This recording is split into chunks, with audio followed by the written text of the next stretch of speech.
Yet, behind that carefree smirk, something about Issei always felt hungry. Not just hungry in the normal sense, though he was certainly a teenage boy with a bottomless pit for a stomach, but hungry for something he couldn't put into words. Power, attention, excitement? He wasn't sure. Whatever it was, he usually pushed the thought aside, focusing instead on the usual teenage pursuits. Girls, daydreams, and more girls. Late morning. Just outside the school gates, Issei spotted two of his close partners in crime, Matsuda and Motohama. They were loitering near the sports field fence, ogling the girls' tennis club from a distance. "Oi, Issei." Matsuda beckoned him over with a conspiratorial grin. "You gotta see how tight those uniforms are today. Absolutely prime." Issei rolled his eyes yet smirked. "Dude, we do this every day. We're gonna get busted." "Like you care," Motohama snorted. "Besides, you're the one who brags about wanting to become a harem king. Think about it. Scouting the tennis team is just thorough research." Issei gave a half-hearted shrug. "Guess you're not wrong. But I'm telling you, if we get caught by the girls in the occult research club, we're dead." Matsuda and Motohama exchanged glances. They shared an unspoken fear of the ORC's top members, particularly Rias Gremory and Akeno Hamejima. Issei only laughed quietly, as if their concern was no big deal. A year ago, the mere thought of crossing Rias or Akeno made him sweat, but time had numbed him to some of that dread. Not that he wanted to anger them, he'd definitely prefer them in a more intimate setting. But he also found them incredibly intimidating in all the best ways. Before the conversation could devolve into another round of perverted speculation, the bell rang, calling them back inside for class. Issei broke away and jogged through the corridors, sliding into his seat mere seconds before the teacher arrived. He offered a quick nod to Asia Argento, an impossibly kind new transfer student seated near him, who gave him a shy, friendly smile. Issei felt a flicker of warmth at her gentle expression. She was different from most girls at Kuo, innocent and deeply empathetic. Still, class was class, and Issei's mind wandered. He doodled random sketches in his notebook, half dozing as the instructor discussed something about historical treaties. His head jerked up when he realized someone was standing near his desk. Blinking, he looked up to see a pretty girl with long black hair, her violet eyes fixed on him like she was trying to gauge his every move. "Issei Hyodo," she said with a sweet smile. His heart did a little skip. Yeah? "I'm Yuma Amano," she introduced. "I hope this isn't too sudden, but would you like to go out with me?" The entire class froze in collective shock. Even Asia, though she'd only been around a short while, gasped. Issei's face went red, mind spinning 100 miles a minute. It had to be a prank, right? Girls never just showed up in class with an out-of-the-blue confession. Especially not someone as strikingly pretty as Yuma. But Yuma didn't look like she was joking. She appeared genuinely nervous, as if bracing for rejection. The shock gave way to a rush of excitement. If this was a dream, he'd go along with it. If it wasn't a dream, well, holy hell, maybe his luck had finally turned around. Sure, he stammered, ignoring the jealous daggers shot his way by nearly every male classmate. "Thank you," Yuma replied with a faint blush, then swiftly returned to her seat. Asia watched from across the room with a peculiar tension in her eyes, but Issei didn't notice. He was too busy replaying Yuma's words in his head. Afternoon, school courtyard. After the final bell, Issei met Yuma by the courtyard's small fountain. She waved with a bright grin. Her appearance was disarmingly sweet. A light cardigan over the school uniform, her hair pinned back with a delicate clip. For all his bravado about wanting a harem, he felt both ecstatic and anxious. They headed out to a small cafe in town. Conversation flowed easily. Yuma asked about his interests, his hobbies, and he tried his best not to come off as a total pervert.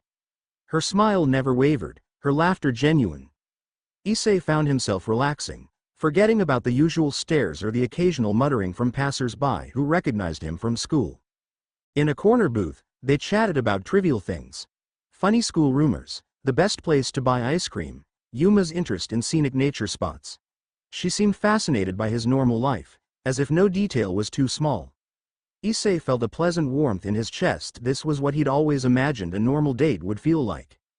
When evening approached, Yuma suggested a quiet stroll through the empty park near the old church district. The sun had dipped low, casting a warm glow over the treetops. The playful chirping of birds filled the silence. As they walked, Yuma slipped her hand into his. Issei's heart thudded. The world felt softer, more alive. He took in her features, the gentle curve of her cheek, the way her black hair moved in the light breeze. This was perfect. They stopped by a rundown fountain, the waterspout long defunct, surrounded by overgrown greenery. Yuma turned to face him. Her expression held an odd mix of affection and sorrow. "Hey, Issei," she said, voice trembling slightly, "would you mind doing something for me?" He smiled. "Sure, anything. What is it? Could you die for me?" For an instant, he thought he misheard. But Yuma's eyes changed. Gone was the sweet schoolgirl innocence. Her irises darkened, tinged with something malevolent. The air around them grew cold. Dark, feathery wings emerged from her back, unfurling like a crow's dreaded omen under the moonlight. The shock rooted Issei to the spot. "What the?" he gasped. He had no time to react. Yuma Rainare raised her hand, and a spear of glowing, crackling light formed in her palm. Her once gentle face twisted with cruelty. She lunged forward, the spear slicing into Issei's chest with a flash of agonizing brilliance. He coughed, falling backward, blood-staining the ground. "I can't believe you actually thought I'd date you," Rainare whispered, her mocking tone twisting the knife deeper. "Idiot."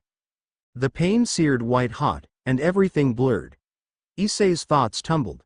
He saw flashes of Rias's kind smile in the orc, Akino's teasing grin, Asia's gentle wave.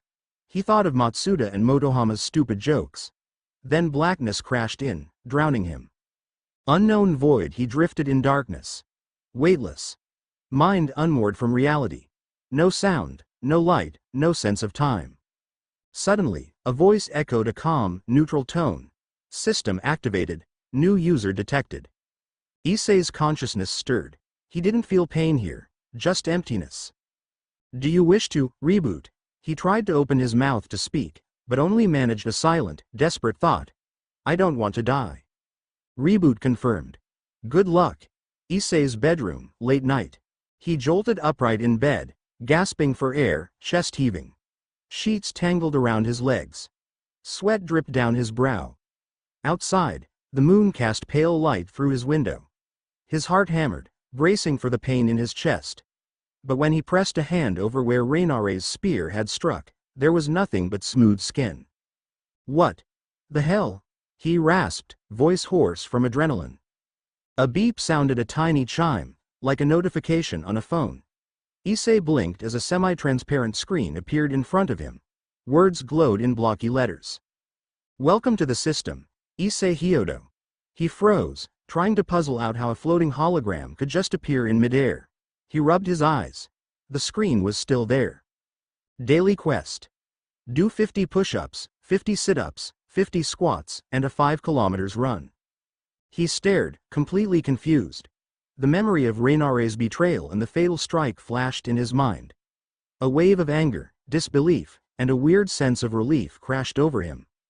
"This is real," he muttered, reaching out to touch the panel. His fingertips felt a faint pulse of energy, but the screen remained intangible. System? Reboot? Was I hallucinating? A new message flickered. The user's life has been preserved by acceptance of the reboot function. Fulfillment of quests will enhance abilities. Failure to comply will result in penalties. He swallowed hard. If he was alive, if this was real, then Rainare's deadly attack had been undone by something that felt straight out of a video game. Strangely enough, as the initial shock subsided, a surge of excitement replaced it. Fear still clung to the edges of his mind, but he felt a strange confidence welling up too, like a door had opened to a new reality, and he wasn't about to back down. "All right, system," he said, ignoring how weird it felt to talk to a floating screen. "If you saved my life, I guess I owe you. Whatever this is. But let's be clear, I'm not rolling over and just following orders. I'm the guy in charge, got it?" No response came aside from the silent, pulsing text of the quest. With a sigh, Issei stood up. Checking the time on his phone just after midnight, he decided to test the system's claims. Though it was insane, the alternative was lying in bed, terrified of some unknown penalty for ignoring the quest. He changed into workout clothes and snuck outside. Behind the house, Residential Street, the quiet suburban neighborhood of Kuo, was still, street lamps casting dim circles of light. He began with the push-ups, ignoring the cool night air. By the time he reached 30, he expected his arms to burn, but he felt fine. In fact, he felt oddly energized. It was as if a mild electric current ran through his muscles, fueling his endurance. 48. 49. 50, he counted under his breath, dropping onto his knees for a short breather. Not a hint of serious fatigue. Next, squats and sit-ups. Again, each movement felt more manageable than it should, as if his body had been fine-tuned. The final part, running 5 kilometers, took him through the sleeping streets. He kept track of distance using a phone app. Normally, he'd be panting and ready to vomit around the 3rd kilometer, but now, he maintained a decent pace, finishing with only mild labored breathing. He jogged back to his house, sweat-soaked but strangely exhilarated. Another chime sounded, and a new screen popped into his vision. Daily quest completed. Rewards. +5 to strength, +5 to agility, +5 to stamina. Bonus item. Low-grade recovery potion X1. He stared, stunned. He didn't even feel the need to question it. The more he saw, the more real it became. He stepped quietly into his yard and took a moment to confirm nobody was watching. Suddenly, the single bottle materialized in front of him, a faint shimmer, and there it was, labeled in white letters. He picked it up, turning it in his hands. All right, so that's how we're playing this. He exhaled, letting the adrenaline subside. I have some kind of leveling system. All because a fallen angel tried to kill me. Part of him still trembled at how close he'd come to actual death. Another part smoldered with anger at Rainare. And overshadowing it all was a powerful sense of resolve. He had no idea how far this power could go, but if it meant protecting himself and eventually paying Rainare back, he wasn't about to hesitate. Next day, Kuo Academy, an uneventful morning, gave Issei some time to process what happened. Despite barely sleeping, he felt completely refreshed, as if his body had been recharged. At first, he wondered if the entire incident had been a dream or hallucination. But one look at the system's faint interface proved otherwise. It hovered just at the edge of his vision, invisible to everyone else. A few classmates stared at him in confusion. Some whispered about how he looked more alert, less dozy. He shrugged it off. Matsuda and Motohama tried grilling him about Yuma, but he kept his answers vague. The memory of her betrayal was still fresh, and he couldn't bring himself to voice it. Let them think he'd had a normal date. The truth was way too insane. During lunch break, Asia approached him. She was dressed in her standard Kuo uniform, hair parted neatly, an earnest look on her face. Issei. Are you okay? You seemed kind of distant. He forced a friendly smile. I'm fine, really. Just had a weird day yesterday. She fidgeted with the hem of her blazer. If you ever need to talk, I'm here. You know that, right? He felt a twinge of warmth. Asia was always so sincere. Thanks, Asia. I really appreciate it. She smiled softly. He wondered if she sensed something was off. There was more empathy in her eyes than he expected, almost as if she sensed changes in his aura. But she didn't press him. They parted ways, and soon enough, classes resumed. His thoughts drifted. He kept seeing notifications from the system at the corner of his eye, reminding him of the next daily quest, as well as new pop-up messages. Achievement unlocked. Survivor of a fatal attack. +10 stat points. He planned to open the status window after school, do his quest, and maybe glean more info about how leveling worked. For now, he tried to act normal, though that was proving harder with each passing hour. Late afternoon, Occult Research Club. The old school building's halls were quiet, the floors creaking underfoot as Issei approached the ORC's room. Normally, he wouldn't come here unannounced, but a note in his shoe locker asked him to drop by. He braced himself. The last thing he needed was Rias Gremory or Akeno Himejima interrogating him about weird energy anomalies. He knocked once on the heavy wooden door. A smooth, feminine voice beckoned, "Come in."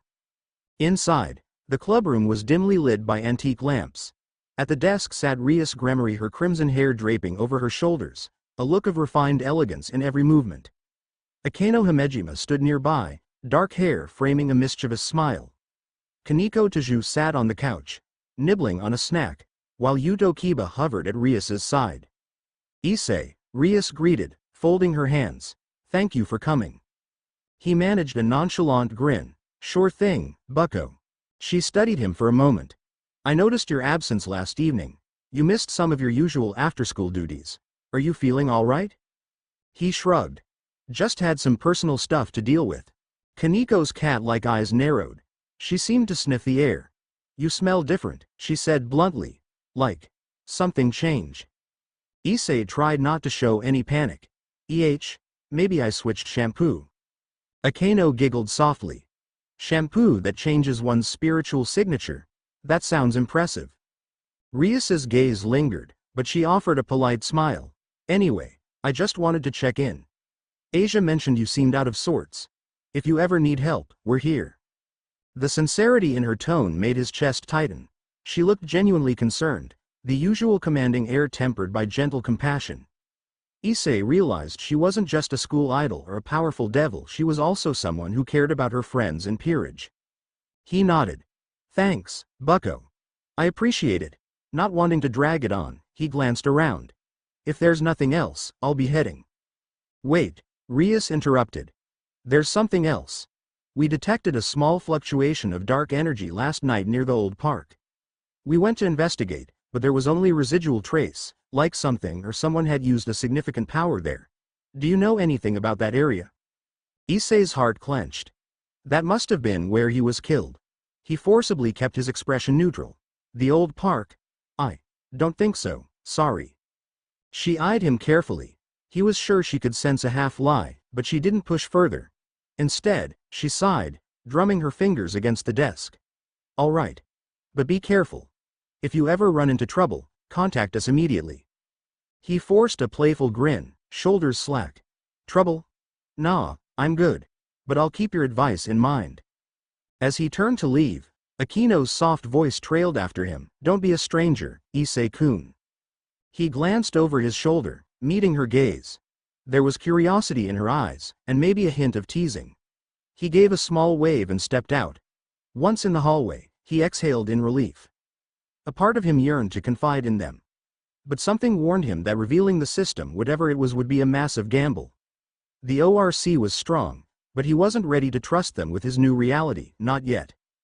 Dusk. Kuo town streets. Issei popped open the system interface while strolling down an empty stretch of road.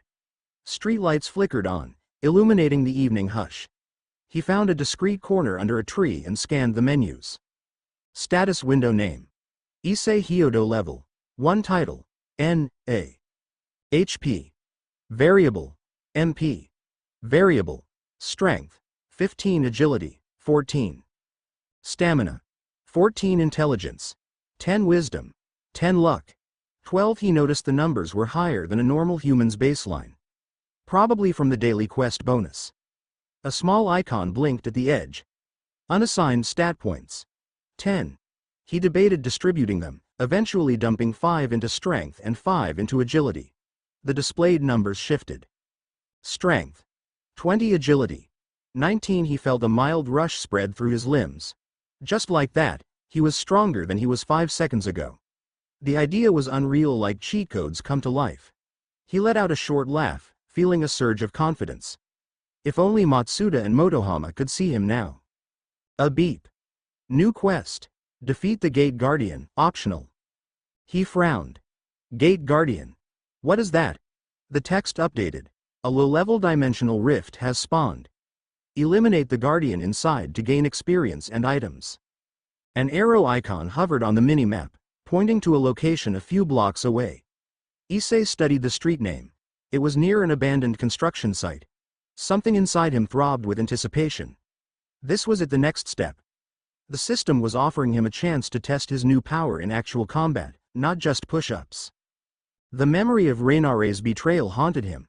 He wanted to be strong enough to crush anyone who tried something like that again. Maybe stepping into this dimensional rift would be crazy. But if it meant leveling up and ensuring he never had to be someone's victim again, then he was in. He quickened his pace, following the arrow. Dimly lit construction site, early evening. Tall steel beams rose against the night sky, half-finished walls casting eerie shadows. Issei slipped through a broken chain link fence, weaving past piles of debris. The map's arrow guided him to the far corner. Amid the rubble was a distortion in the air, like a vertical ripple on a pond. A swirling portal about as tall as he was, shimmering with faint white and dark wisps. It looked out of place, an obvious tear in reality. "Here goes nothing," he muttered. He stepped forward, braced himself, and moved through the portal. The world twisted. A nauseating lurch tugged at his stomach. Then everything snapped back into focus. He stood in a wide, circular chamber made of stone, reminiscent of a medieval castle. Torches lined the walls, their flames unmoving. The air felt heavy, charged with otherworldly energy. Ahead, a hulking creature guarded a stone door easily 7 feet tall, with gray, rocky skin and glowing red eyes. A monstrous scimitar hung from its grip. The sight made Issei's pulse spike. This was no casual street fight. The gate guardian let out a guttural snarl, raising its blade. A system notification popped up. Gate Guardian, LV. 5, Issei's chest tightened. Level 5. He was just level 1. But he had stats beyond a normal human. Could he handle this? The creature lunged, blade whistling through the air. Instinct screamed at Issei to dodge. His newly boosted agility kicked in, letting him sidestep faster than he ever thought possible. The guardian's weapon smashed into the stone floor, sending chunks of debris flying. Issei felt the adrenaline surge. He clenched his fists. He had no sword, no spear, no formal training. But he had raw physical power. Darting to the side, he aimed a punch at the creature's flank. His knuckles slammed into solid muscle and rock-hard hide. Pain jarred up his arm, but the beast actually staggered, growling in surprise. "Holy, did I just make it stumble?" Issei breathed. The guardian snarled and swung again. This time, Issei ducked beneath the wide arc, though the blade's tip grazed his shoulder. A sharp sting told him he wasn't invincible. But the system window flashed in his peripheral vision. HP. 85 100ths, so that's how it displayed his life force. Real-time game stats in a real fight. It was bizarre, but no time to dwell on it. The guardian roared, bearing down for another punishing slash. Issei dashed in, smashing his fist upward into the creature's jaw. The impact forced its head back. He capitalized on its momentary disorientation, grabbing the wrist that held the scimitar and yanking with all his strength. With a roar of effort, he forced the guardian's weapon arm to the side, then slammed a knee into its torso. The monster coughed, releasing a guttural snort. Issei's eyes flared with a confidence he'd never experienced. This was no fluke, he really was stronger than a normal human, maybe stronger than he ever dreamed. The guardian tried to jerk free, bringing its heavy fist around to clock Issei in the ribs. He cried out as the blow landed, but held tight. Another blow hammered his side. Another system alert. HP. 70 100ths, he hissed in pain. Damn it, he spat, pivoting on his foot to drive a hard elbow into the guardian's face. Cartilage cracked. The creature reeled. Issei followed up with a wild, adrenaline-fueled punch to the chest, each strike landing with enough force to chip at the guardian's stony hide. The monstrous figure staggered back. Its guard dropped for half a second, and that was all Issei needed. He lunged, fists powering forward in a final blow. Crack. The guardian's eyes rolled back, and it collapsed in a heap. Silence. Issei stood there, panting. His side throbbed where the guardian had landed those heavy punches, but the rush of victory surged in his veins. A triumphant beep echoed. Gate Guardian defeated. Gained 500 express, level up, level 1 right pointing arrow level 2. All stats +2. He sank onto one knee, chest heaving. The pain in his ribs flared, but the sense of accomplishment was staggering. He just fought a monster in a pocket dimension and won. The system's interface flickered, showing a small progress bar. Another message. Reward. Guardian's Blade, rare, 3,000 gold. A swirl of light revealed a giant scimitar at his feet, its blade etched with runes. Gold? Like money in a game? He muttered, eyes wide. He reached out to tap the shimmering sword. It felt unnaturally heavy. Then a small icon in his peripheral vision indicated an inventory. Experimentally, he pictured placing the sword inside. The weapon vanished, an icon now locked in the inventory. A wave of relief washed over him, along with new questions. This system was granting him gear, leveling him up, and awarding gold. Did that mean he could buy stuff later? The possibilities boggled his mind. He forced himself to stand, wincing at the bruises. The system was mesmerizing, but he wasn't about to forget the reality. Powerful enemies might be waiting. Rainare was out there, possibly plotting more. There was a whole supernatural world he barely understood.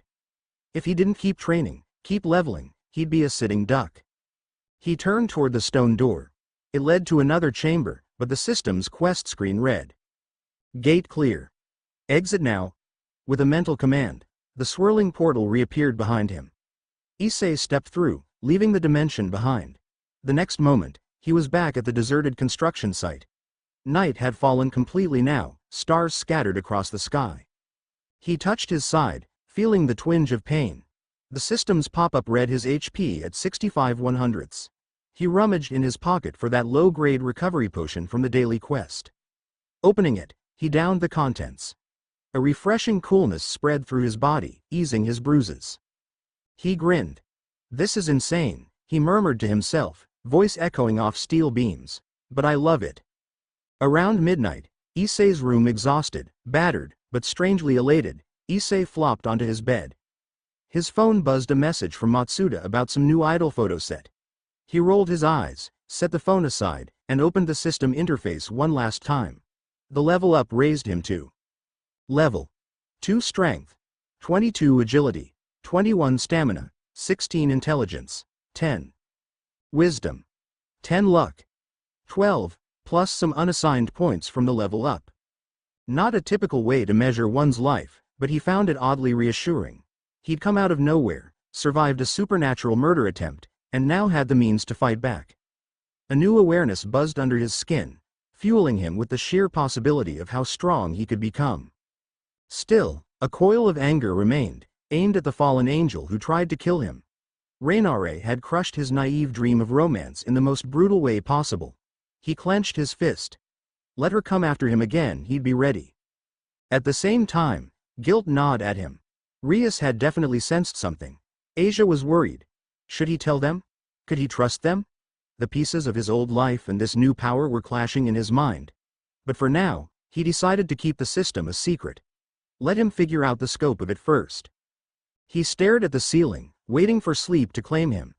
Adrenaline still coursed through his veins, and whenever he closed his eyes, he saw glimpses of that gate guardian or heard Rainare's mocking voice. But eventually, fatigue dragged him under. Early dawn, Kuo town. Unbeknownst to Issei, a figure perched high on a telephone pole overlooking the Hyodo residence. Lean, cloaked in shadows, the man had bright hair and an unsettling grin. In his hand, he fiddled with a small, luminous dagger. "Huh," he whispered to the silent street. "So that puny devil wannabe is still alive?" Fried Selzen, excommunicated priest and certified lunatic, giggled softly to himself. A faint flicker of dark energy shimmered around him. Rainare had told him about Issei's demise, but Fried's sources indicated otherwise. This changed the game. The grin widened across his face, twisted by mania. "Guess we'll have to play soon, won't we, boy?" He vanished into the night, leaving the quiet street as if he'd never been there. Morning, Issei's room sunlight prodded him awake. He groaned, rolling out of bed, feeling a little stiff but otherwise okay. A quick check of the system showed a new daily quest waiting for him. The slight soreness in his muscles only reminded him how real yesterday's events had been. He prepared for school with renewed determination. As he pulled on his uniform, the memories flashed again, meeting Yuma, her betrayal, the spear of light, the system's voice in the void. Yesterday's Issei would have freaked out. But today's Issei felt an odd calm. Whatever madness came next, he'd meet it head-on. He was done being prey. Before leaving, he paused by the mirror. His reflection looked the same on the surface, same spiky hair, same brown eyes. But something in his gaze had changed. A sharper gleam of confidence. Perhaps even a hint of danger. He cracked a lopsided smirk. "Game on," he muttered. By the time he arrived at school, the usual wave of gossip and chatter washed over him. Matsuda and Motohama nudged him for updates on his mysterious girlfriend, but he brushed them off with a nonchalant wave. Asia gave him a worried glance. He just patted her shoulder, promising he was fine. No sign of Rias or Akano until midday, when he glimpsed them from across the courtyard. Akano caught his eye and sent a quick smile his way, though it seemed tinged with curiosity. Rias stood beside her, regal as ever, speaking with another student council member. Both devils, no doubt, were monitoring him carefully. He wondered if they suspected what he truly was now. If they knew about the dimensional rift from last night. Maybe not. The presence of the system was nowhere near any normal devil's set of abilities. If he played his cards right, he might keep his advantage hidden for a while. After all, it was only day 2 of his new existence. During lunch, a system notification buzzed behind his eyes. Hidden quest. Survive for 1 week without being detected. Reward. Bonus stat points. Skill upgrade. His eyebrows shot up. So the system wanted him to keep a low profile too, or at least not get discovered. That suited him for now. Best not to reveal this weird power until he had a better handle on it. But a part of him wondered, what if the orc or someone else found out anyway? The supernatural circles were notoriously tight-knit, and Issei had no illusions about devils or fallen angels ignoring a rising anomaly in Kuo. Sooner or later, confrontation would come. He just needed to be strong enough when it did. Late afternoon, school rooftop. He'd finished class and found a secluded spot on the rooftop to complete his daily physical quest: push-ups, sit-ups, squats, the usual regimen. The day was warm, a slight breeze rustling his hair. Every representative felt easier than the last time, and with each completed set, he felt that electric hum of progress. The system's bar inched forward, awarding him incremental stats. When he started his 5 kilometers run, he hopped off the roof access, only a short drop to the ground if he scaled the drainage pipes carefully, something that would have scared him senseless before, but with his new stats, it was child's play. He sprinted out of the school grounds, weaving through side streets. Residents might have caught a glimpse of him barreling down the sidewalk, but he didn't care. The sense of power in his legs was intoxicating. He finished the final kilometer, heartbeat steady, breath controlled. The quest completion prompt blinked. Another small set of stat boosts. Another minor potion. It felt mechanical, yet thrilling. A step toward unstoppable strength. As he slowed to a walk, he caught sight of someone standing near the corner store. A girl with long red hair, wearing Kuo's uniform. Rias Gremory. She watched him with an unreadable expression, arms folded elegantly. He froze, inhaling sharply. Had she followed him? Or was this a coincidence? She approached, her heels clicking on the sidewalk. Up close, he noticed the mild concern in her gaze. "You've been acting different lately, Issei," she said softly, her tone more personal than usual. "Not that your usual self is exactly predictable, but there's a confidence in you. A change." He shrugged, playing dumb. "Just decided to up my fitness game, bucko." She regarded him with those piercing blue-green eyes. Fitness. Right. A slight tilt of her head. "Look, if you're ever in danger, you know you can rely on me. On all of us. You are my pawn, after all." For a moment, he considered telling her everything. The words hovered on the tip of his tongue about Rainare, the portal, the guardian, the system. But a quiet instinct told him to hold back. Not yet. "I appreciate it," he said. "Really?" She studied him a second longer, then gave a small nod. "All right, Issei. I won't push you." She smiled, a genuine warmth in her eyes. "But keep in mind, I won't let harm come to my servants. Not if I can help it." With that, she turned and headed back toward the school, leaving him standing in place. Servant. It stung a little, hearing it put so bluntly, but he knew she meant well. In the devil hierarchy, that was the deal. Still, the system changed things. He wasn't just a low-ranking devil piece, he was more. Nightfall, Issei's room finishing his day, he scrolled through the system logs. Despite leveling up once, he still had a long way to go. He planned to tackle more gates if they opened. The prospect of real combat made him uneasy, but the rush of triumph over the Guardians still pumped him up. Then, just as he was about to power down for the night, the system beeped loudly. A fresh quest notification flared across his vision in bold letters. Urgent quest. A new gate has formed near Kuo Academy. Eliminate the threat. Time limit. 24 hours. His pulse quickened. Another gate. So soon? Maybe these gates weren't rare at all, or maybe it was part of some chain reaction. He stared at the instructions, adrenaline sparking. That's when the text updated. Warning. Gate Guardian is of intermediate level. Combat risk is high. Issei exhaled slowly. A high-risk fight only a day after his first kill. The corners of his mouth curled into a faint smirk, nerves, but also anticipation. This was the path he'd chosen. He'd keep pushing forward until he could break free from all constraints. No Rainare, no Freed, no Devil Lords, no one would stand in his way. He closed the system window, letting darkness fill his room. His mind buzzed with images of monstrous enemies, new gates, and unstoppable potential. Tomorrow, he'd face whatever the next dimension threw at him. And if the devils or the fallen angels tried to interfere, he'd show them exactly who Issei Hyodo had become. Quietly, he murmured into the silence, "Bring it on." Outside, moonlight gleamed over Kuo, as if bearing silent witness to the unleashed power stirring within him. The night pressed on, pregnant with possibility. For Issei, there was no turning back. A new world had opened, and he'd step through every gate it offered, no matter the danger, because this time, he refused to be a victim. He was going to turn this crazy system into his ultimate weapon. And he'd make damn sure nobody ever underestimated him again. End of Chapter 1. Chapter 2. A crisp autumn wind swept through Kuo early the next morning, rustling leaves along the nearly empty sidewalks. The rising sun cast soft gold across rooftops, hinting at what should have been an ordinary school day. But for Issei Hyodo, the last 24 hours had been anything but ordinary. He hurried through the streets, backpack slung over one shoulder, mind racing with the system's urgent notification echoing inside his head. A new gate has formed near Kuo Academy. Eliminate the threat. Time limit, 24 hours. He'd barely slept after seeing that message. Not that he felt sluggish, if anything, he was abnormally awake.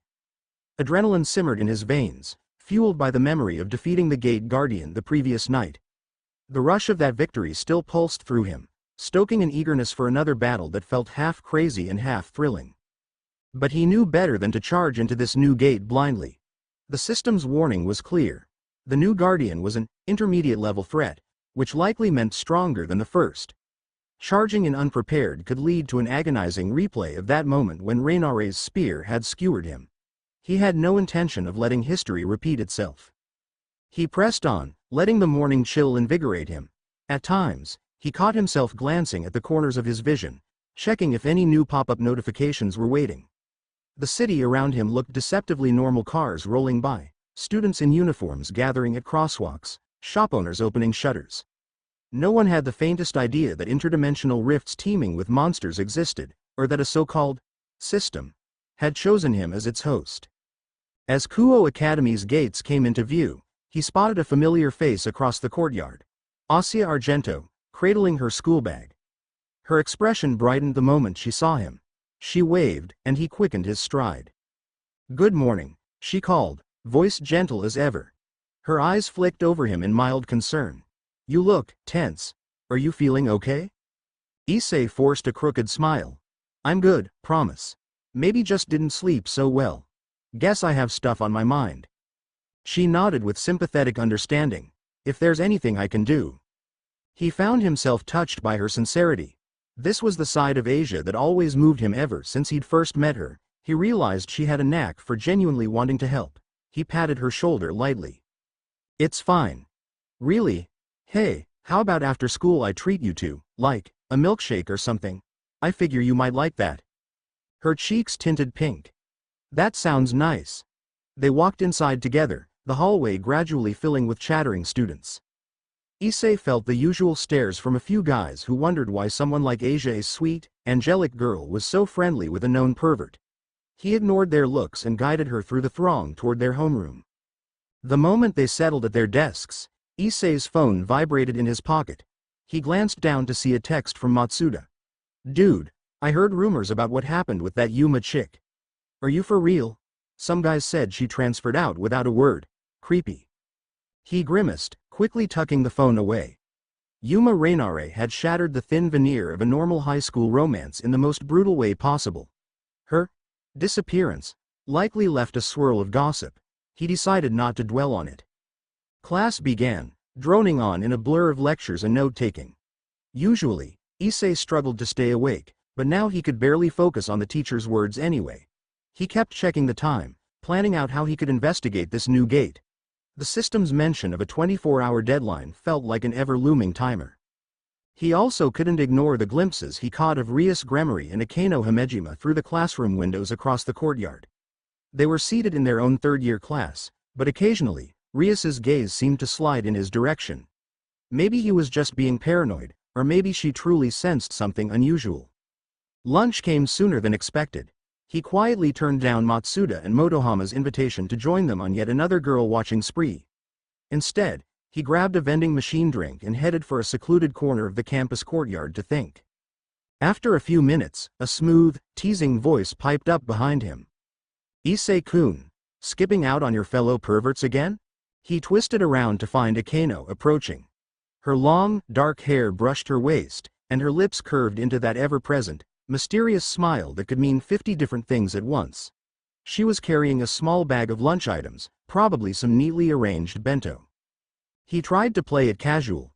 "Just needed some fresh air, Akeno-san. Not feeling up for the usual routine." She eyed him with open curiosity. "You really have changed." Rias noticed it too. A mild chill slid down his spine. He tried not to give anything away. "Change, huh? Maybe I'm just maturing. Been doing more push-ups lately."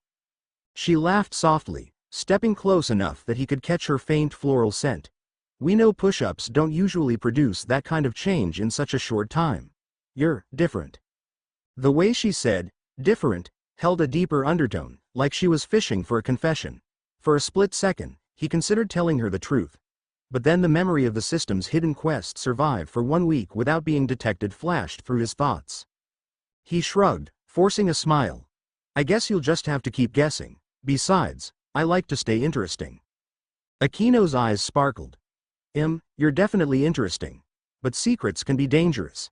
Just remember, if something's bothering you, the orc is here to help. In more ways than one." She reached out, her slender fingers brushing his cheek in a lightly playful manner. His heart skipped. Akeno could tease the sanity out of anyone with just a touch or a word. Still, he refused to let himself appear intimidated, so he held her gaze and smirked. "I'll keep that in mind," he said, voice quiet, "thanks." She stepped back, gave a small wave, and left him alone. He waited until she disappeared around a corner before letting out the breath he'd been holding. She definitely suspected something, but for the moment, she hadn't pressed too hard. He drank the last of his canned juice and tossed it into a nearby bin. Then he activated the system's interface in his peripheral vision, checking if any new developments had popped up about the gate. A small map overlay showed a blinking marker on the far edge of campus, near an old storage building that was rarely used. The location apparently overlapped with a dimensional rift. He frowned. How was he going to slip away during the day? If Rias or Akeno sensed a spike in magical energy, they'd swarm it. Better to wait until evening, maybe they'd be preoccupied. Or, if they did sense the gate, maybe he could slip in first, finish the job, and slip out before they arrived. He stood there, mind already strategizing how to handle this. Classes resumed, and the afternoon hours dragged on. Throughout it all, he kept half his attention on the overhead clock, itching to get out of the building so he could deal with this gate. Asia shot him a questioning glance a few times, clearly noticing his distraction. He gave her a reassuring smile, but inside, he was all nerves and restless energy. When the final bell rang, he left the classroom with a mumbled excuse to Asia, something about needing to take care of an errand. She looked a bit disappointed, reminding him they were supposed to get milkshakes, but he promised they'd do it another time. He bolted outside, scanning the courtyard. Students funneled out in clusters, heading home or to club activities. Up ahead, he noticed Rias and Akeno heading toward the Occult Research Club's building. Kiba and Kaneko trailed behind them.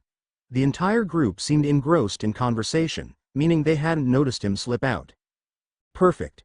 He cut across the campus, moving swiftly past the old gym and following the system map's guidance. The marker indicated a disused storage facility near the track field. From the outside, it looked like a small, single-story structure with peeling paint and locked doors. He glanced around to confirm no one was watching, then circled to the back. The moment he rounded the building's corner, he felt it. A swirl of eerie energy that made the hair on his arms stand on end. At first glance, the space behind the building looked empty, just a few discarded crates. But as he stepped closer, the air shimmered with that same distortion he'd seen at the construction site. A swirling gate about 2 meters high hovered inches off the ground. He let out a slow breath, adrenaline spiking. This one looked bigger than last night's. The edges of the portal crackled with faint arcs of blackish-violet light. If the gate guardian here was as tough as the system implied, he'd need to be on his guard. He popped open his status screen. Level 2 Strength, 22. Agility, 21 Stamina, 16 Intelligence, 10 Wisdom, 10. Luck, 12. Not bad, but definitely not monstrous. He had a new sword in his inventory, the Guardian's blade from his last kill. That scimitar might come in handy if this fight got dangerous. Another beep from the system. Urgent quest. Eliminate the gate guardian. Intermediate, time remaining, 18 hours. He clenched his fists, mentally psyching himself up. Then, without further hesitation, he pressed forward and slipped inside the portal. A wave of disorientation slammed him. The world dissolved into swirling color, and he had to clamp his eyes shut to avoid vertigo. A second later, his feet landed on solid ground. He blinked, adjusting to flickering torchlight. He stood in a cavernous hall carved from dark stone, tall pillars lining the sides. The atmosphere felt heavier than the last gate. Chill winds howled through unseen passageways, stirring ominous echoes. Shadows danced along the walls, as if alive. He summoned the Guardian's blade from his inventory. The scimitar appeared in his hand, its steel glinting with embedded runes. It felt weighty but not unwieldy. A system prompt flashed. Warning, multiple hostile entities detected. He braced himself, scanning the gloom. Just as the text vanished, shapes slithered from behind pillars, thin, vaguely humanoid silhouettes with elongated limbs and razor-sharp claws. A quick glance revealed half a dozen of them, each moving in erratic, insect-like motions. He gulped. All right, creeps, let's do this. They screeched in unison, rushing forward.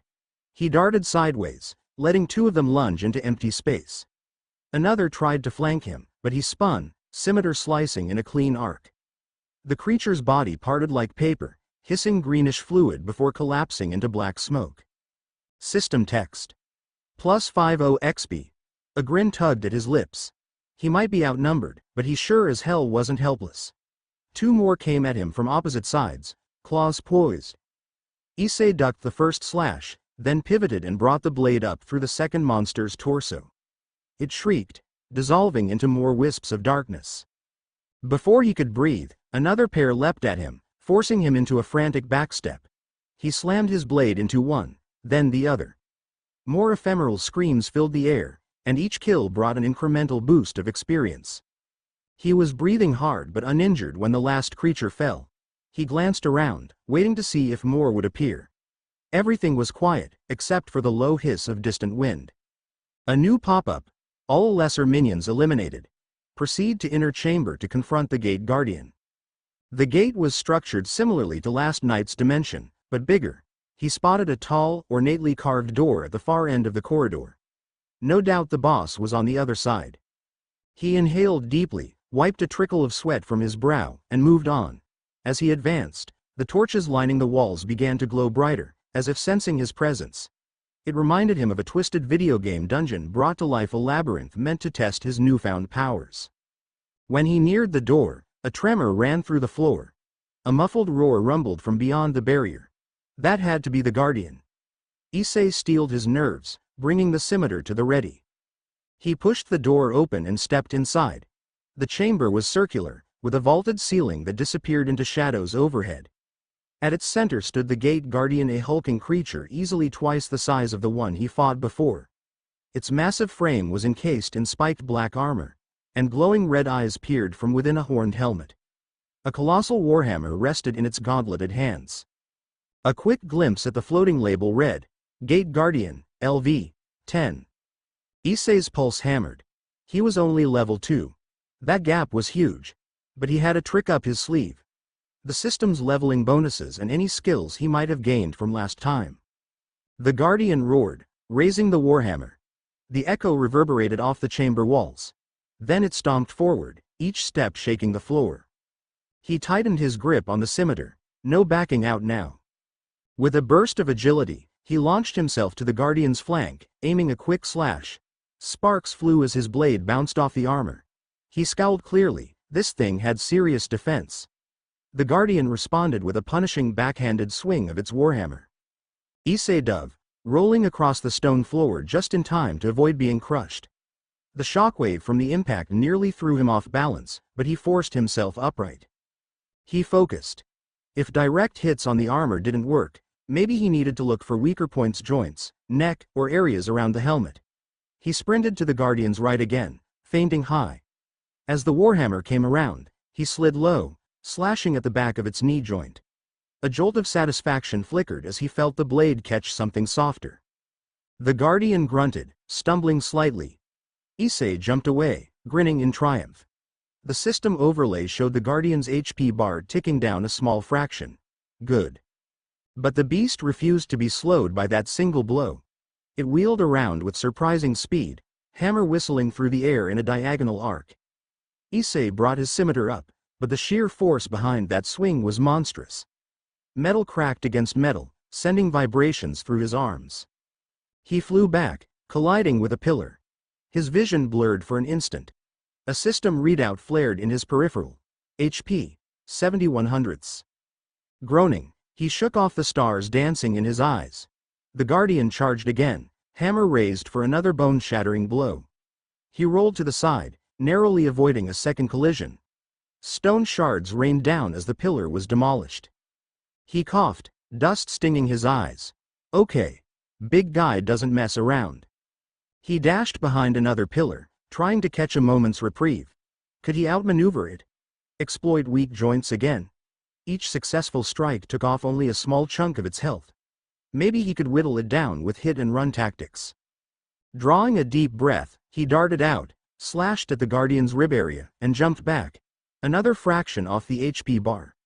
The Guardian retaliated immediately, hammer smashing down. Even though he managed to retreat, the shockwave nearly knocked him off his feet. Minutes ticked by in a tense dance. Issei circled, striking at vulnerable spots, whittling the Guardian's health bit by bit. Each time he landed a blow, the Guardian roared and unleashed a punishing strike, forcing him to scramble for cover. By the time the Guardian's HP was halfway down, Issei was panting, sweat drenching his uniform. His own HP hovered around 50. He cursed under his breath. One wrong move and he'd be toast. He ducked behind a column, rummaging in his inventory for any potions he'd saved from daily quests. He had a single low-grade recovery potion left. He gulped it down, feeling a cool wave course through him as his HP climbed back to around 70. Not ideal, but better than nothing. Stepping out again, he circled around, waiting for an opening. The Guardian's steps thundered ominously. A flicker in the corner of his eye. Special quest condition activated, borrowed power. He had no clue what that meant. But then another pop-up, connecting with boosted gear, synchronizing with system, partial skill unlocked, Dragon Surge. He nearly froze in disbelief. Boosted gear, that was the sacred gear he was born with, the one that was supposed to house the spirit of the Red Dragon Emperor. He'd heard Rias mention it, but he never fully grasped its potential. The system apparently recognized it. Dragon Surge. His left arm glowed faintly. Red, scale-like patterns shimmered just below the surface of his skin, matching the aura of the boosted gear. A wave of raw, feral energy pulsed outward, making his heart pound. He didn't waste time questioning it. He felt the power, felt it coalescing in his body. He lunged forward with renewed speed, crossing the distance in an instant. The Guardian swung, but Issei parried with an almost supernatural force that rocked the giant backward.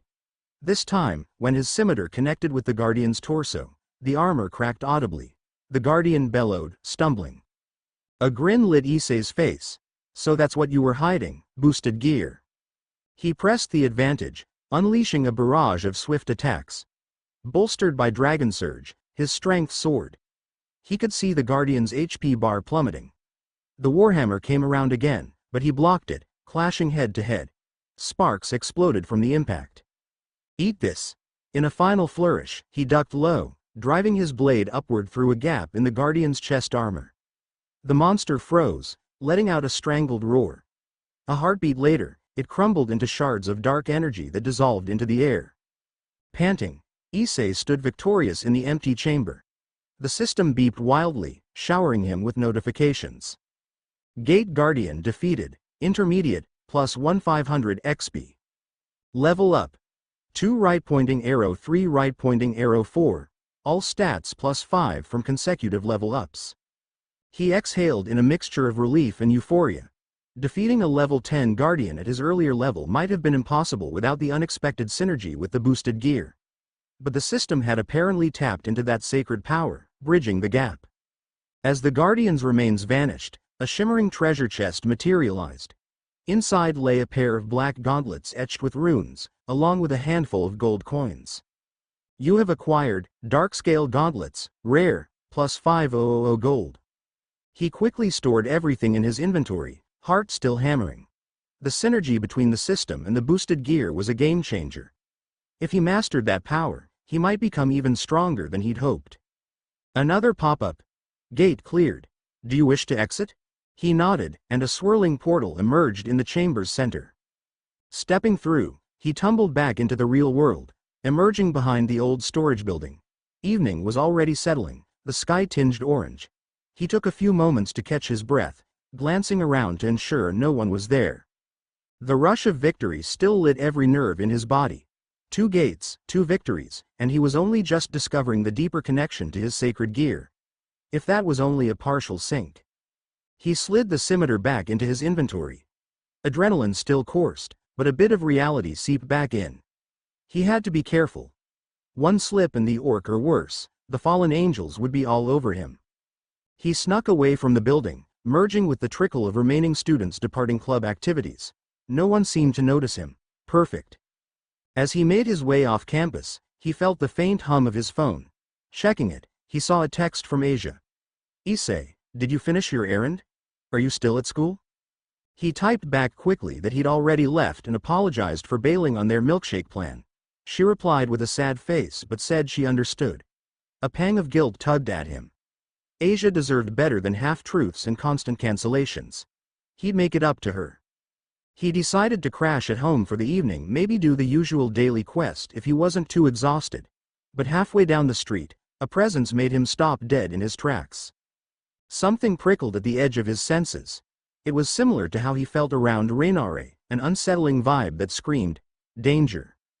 He scanned the area. Couples strolled along. Some families walked their dogs. Nothing immediately suspicious until he noticed a man leaning casually against a lamppost, watching him.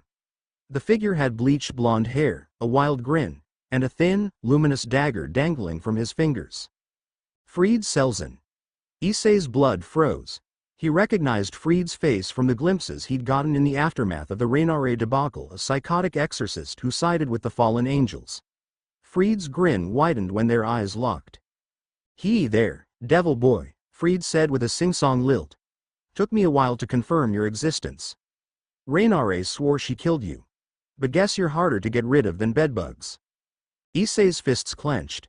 What do you want? Fried twirled the dagger. What do you think? The little pigeons got an interest in you, and I'm bored. Figured I'd pop by, see what kind of monstrosity you've become. Heard rumors you're not just a devil's pawn anymore. His voice dripped with mania, eyes gleaming with twisted glee. Passers-by gave Fried a wide berth, probably sensing something off, but not enough to intervene. Issei resisted the urge to lash out in the middle of the street. If Fried attacked, innocent people could get caught in the crossfire. I'm not in the mood to play your games, he growled. Fried cackled. Ah, no foreplay? Just so you know, I'm dying to see that look on your face when I carve you up. Issei's vision edged with red. The memory of Rainare's betrayal flared hot, but he forced himself to keep calm. If you have a death wish, come at me away from civilians. Otherwise. Fried let out a dramatic sigh. Fine, fine. I guess I can wait, but don't keep me bored for long. With that, he blew a mocking kiss and strolled off down the street, humming some tuneless melody. Issei stayed rooted in place, fists trembling. Fried had found him. That meant the fallen angels hadn't given up after Rainare's failure. They were still tracking him. For all he knew, Fried or others might try to ambush him again. Yet, Fried's approach had been strangely casual, as if he was only scoping out Issei for now. No immediate attack. Maybe Fried was waiting for better odds or the right moment to strike. He exhaled slowly, tension thrumming through him. This was exactly why he needed more power. The Fallen wouldn't stop. That included Fried, Raynare, maybe others like them. He had to be ready. He glanced around, noticing the curious stares from a few onlookers. Mustering a neutral expression, he hurried home. Night descended by the time he slipped into his bedroom. The day had been exhausting, but also rewarding in terms of power gains. Sitting on the edge of his bed, he opened his status. Level 4 Strength, 27 Agility, 26 Stamina, 21 Intelligence, 10 Wisdom, 10 Luck, 12. He also had a small handful of unassigned stat points left from the double level up. He allocated them all to Stamina, bringing it to 25. If Fried or Raynare attacked, he'd need endurance. He stared at his reflection in the dark screen of his TV. On the outside, he still looked like the same lean high schooler. But beneath the surface, there was something else. An evolving powerhouse. A synergy of the system and the boosted gear. His phone buzzed. This time, it was Rias. A text message simply reading. "Come to the Orc tomorrow morning. There's something we need to discuss." He sighed. No doubt they'd sensed the gate or some residual energy spike. They might have also picked up Fried's malicious presence. Either way, it was only a matter of time before Rias confronted him more directly. He set the phone aside and drifted into restless sleep, half expecting more system prompts to interrupt. Thankfully, none did. He woke up early, completing his routine daily quest push-ups, sit-ups, squats, then a run around the block. His newly boosted stats made the exercises easier, but he didn't want to get complacent. The system rewarded consistency, and every quest contributed to his growth. After a quick shower, he rushed to Kuo Academy.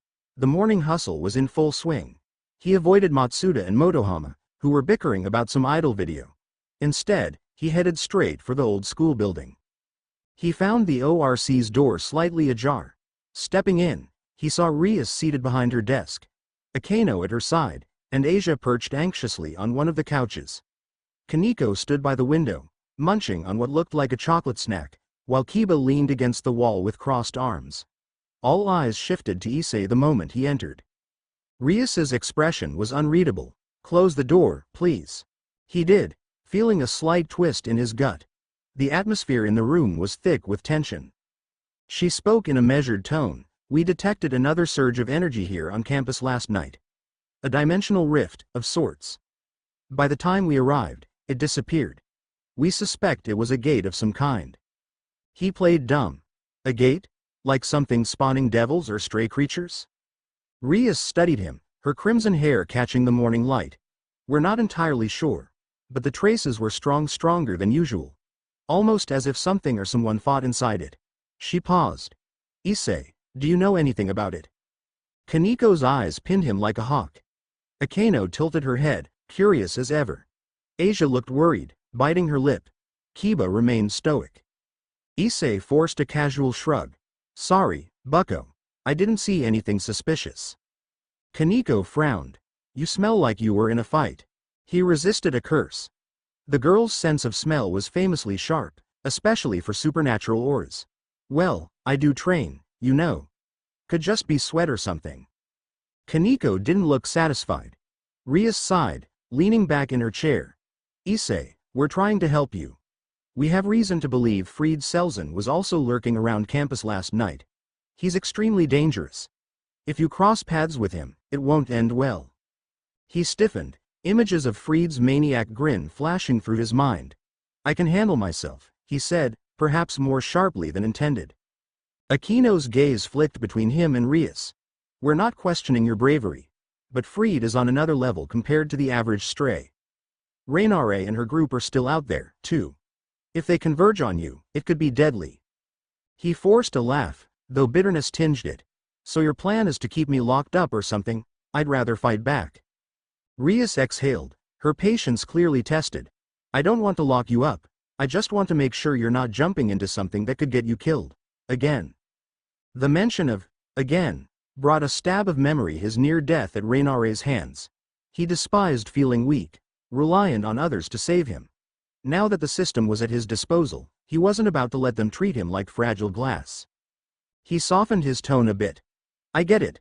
I'm not trying to be reckless, but I can't live in fear of Fried or Rainare. If they attack, I'll fight. Kiba spoke up, voice calm. Then allow us to back you up. That's what a peerage is for. We watch each other's backs. Issei glanced at him, feeling a pang of guilt. He appreciated the sentiment, but revealing the system could cause more complications. I'll consider it, he said, deflecting.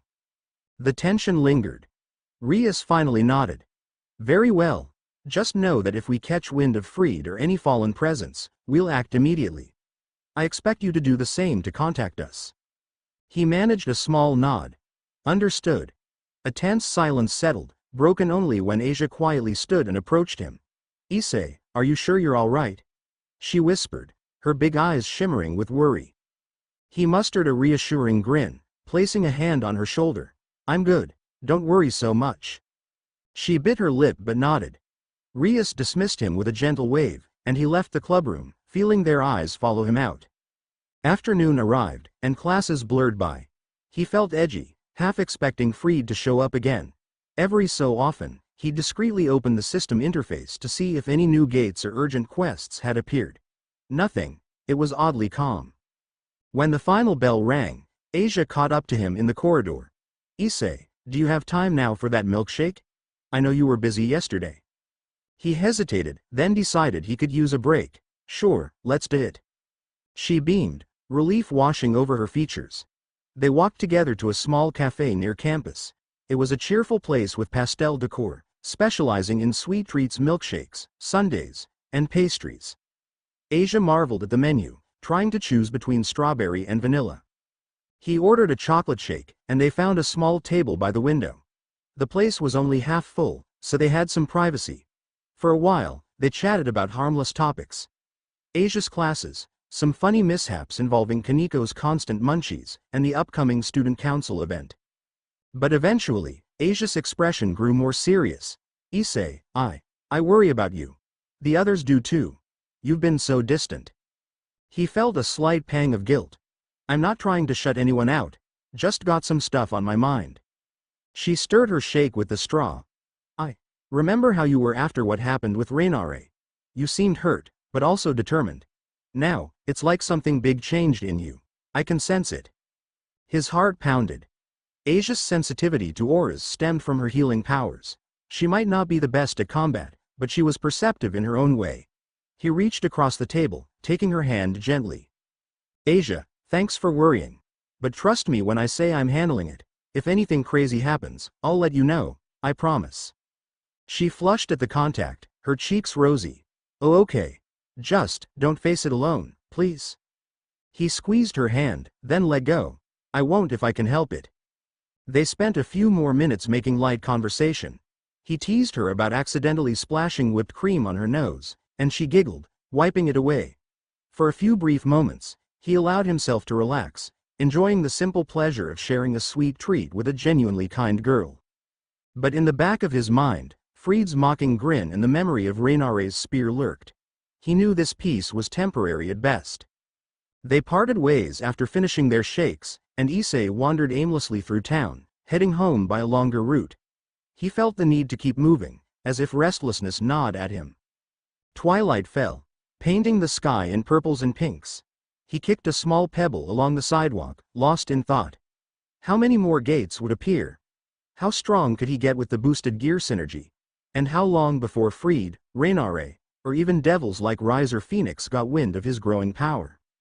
A vibration in the system interface jolted him from his reverie. He stopped, glancing around to ensure no one was nearby, then opened the menu. New quest. Survive Fried Selzen's ambush, inbound in 10 minutes. His blood ran cold. The system had predicted an attack and gave a timer. Fried was coming now. He scanned the deserted street, noticing the faint silhouettes of closed shops and dim street lamps flickering to life. This wasn't a safe place for a fight. If Fried was indeed inbound, innocent bystanders could be at risk. Another prompt. Quest update. Fried's location detected 300 meters north. Issei cursed softly. So Fried was close. He had to lead the psycho somewhere isolated, or at least away from civilians. He sprinted north, following the system's directional arrow. His heart pounded with each step, tension coiling in his muscles. The arrow pointed to a side street leading to an abandoned mini-warehouse. Perfect. He slipped into the building, the door creaking on rusty hinges. Inside, the shadows stretched across dusty floors littered with old crates. It smelled of mildew and stale air. He took a position behind a tall stack of pallets, controlling his breathing. Minutes ticked by. A faint scuff outside. Then Freed's voice, hushed but gleeful. Come out, devil boy. I know you're here." Issei's pulse hammered. He summoned the scimitar to his hand, forging a silent plan. Freed was a twisted exorcist, skilled with light-based weapons. His sacred gear or whatever power he used might be a problem. He stepped out from behind the pallets, scimitar gleaming in the dim interior. Freed stood near the entrance, wearing that same unhinged grin. A small flashlight in his hand lit the gloom. Well, Freed said with mock applause. "Guess you're not as dumb as you look. This place is nice and quiet, nobody to interrupt." Issei raised the scimitar, voice low. "You wanted to fight me, right? So here I am." Freed licked his lips, spinning his dagger. "Oh, I'm not just fighting you. I'm exorcising you, devil scum. It's part of my job description." But first, he flipped a switch on the dagger's hilt, igniting a blade of pure light. "Let's see how you scream." He lunged, faster than Issei expected. Their blades clashed, sparks illuminating the dusty warehouse. Freed's maniacal cackle filled the air as he pressed forward. "So you do have some moves, huh? Let's see if they're enough." Issei gritted his teeth, pushing back. Freed's strength was unnaturally high for a human, no doubt augmented by dark experiments or fallen angel tricks. The ex-priest broke away, launching a flurry of rapid stabs. Issei dodged sideways, each strike humming with lethal energy.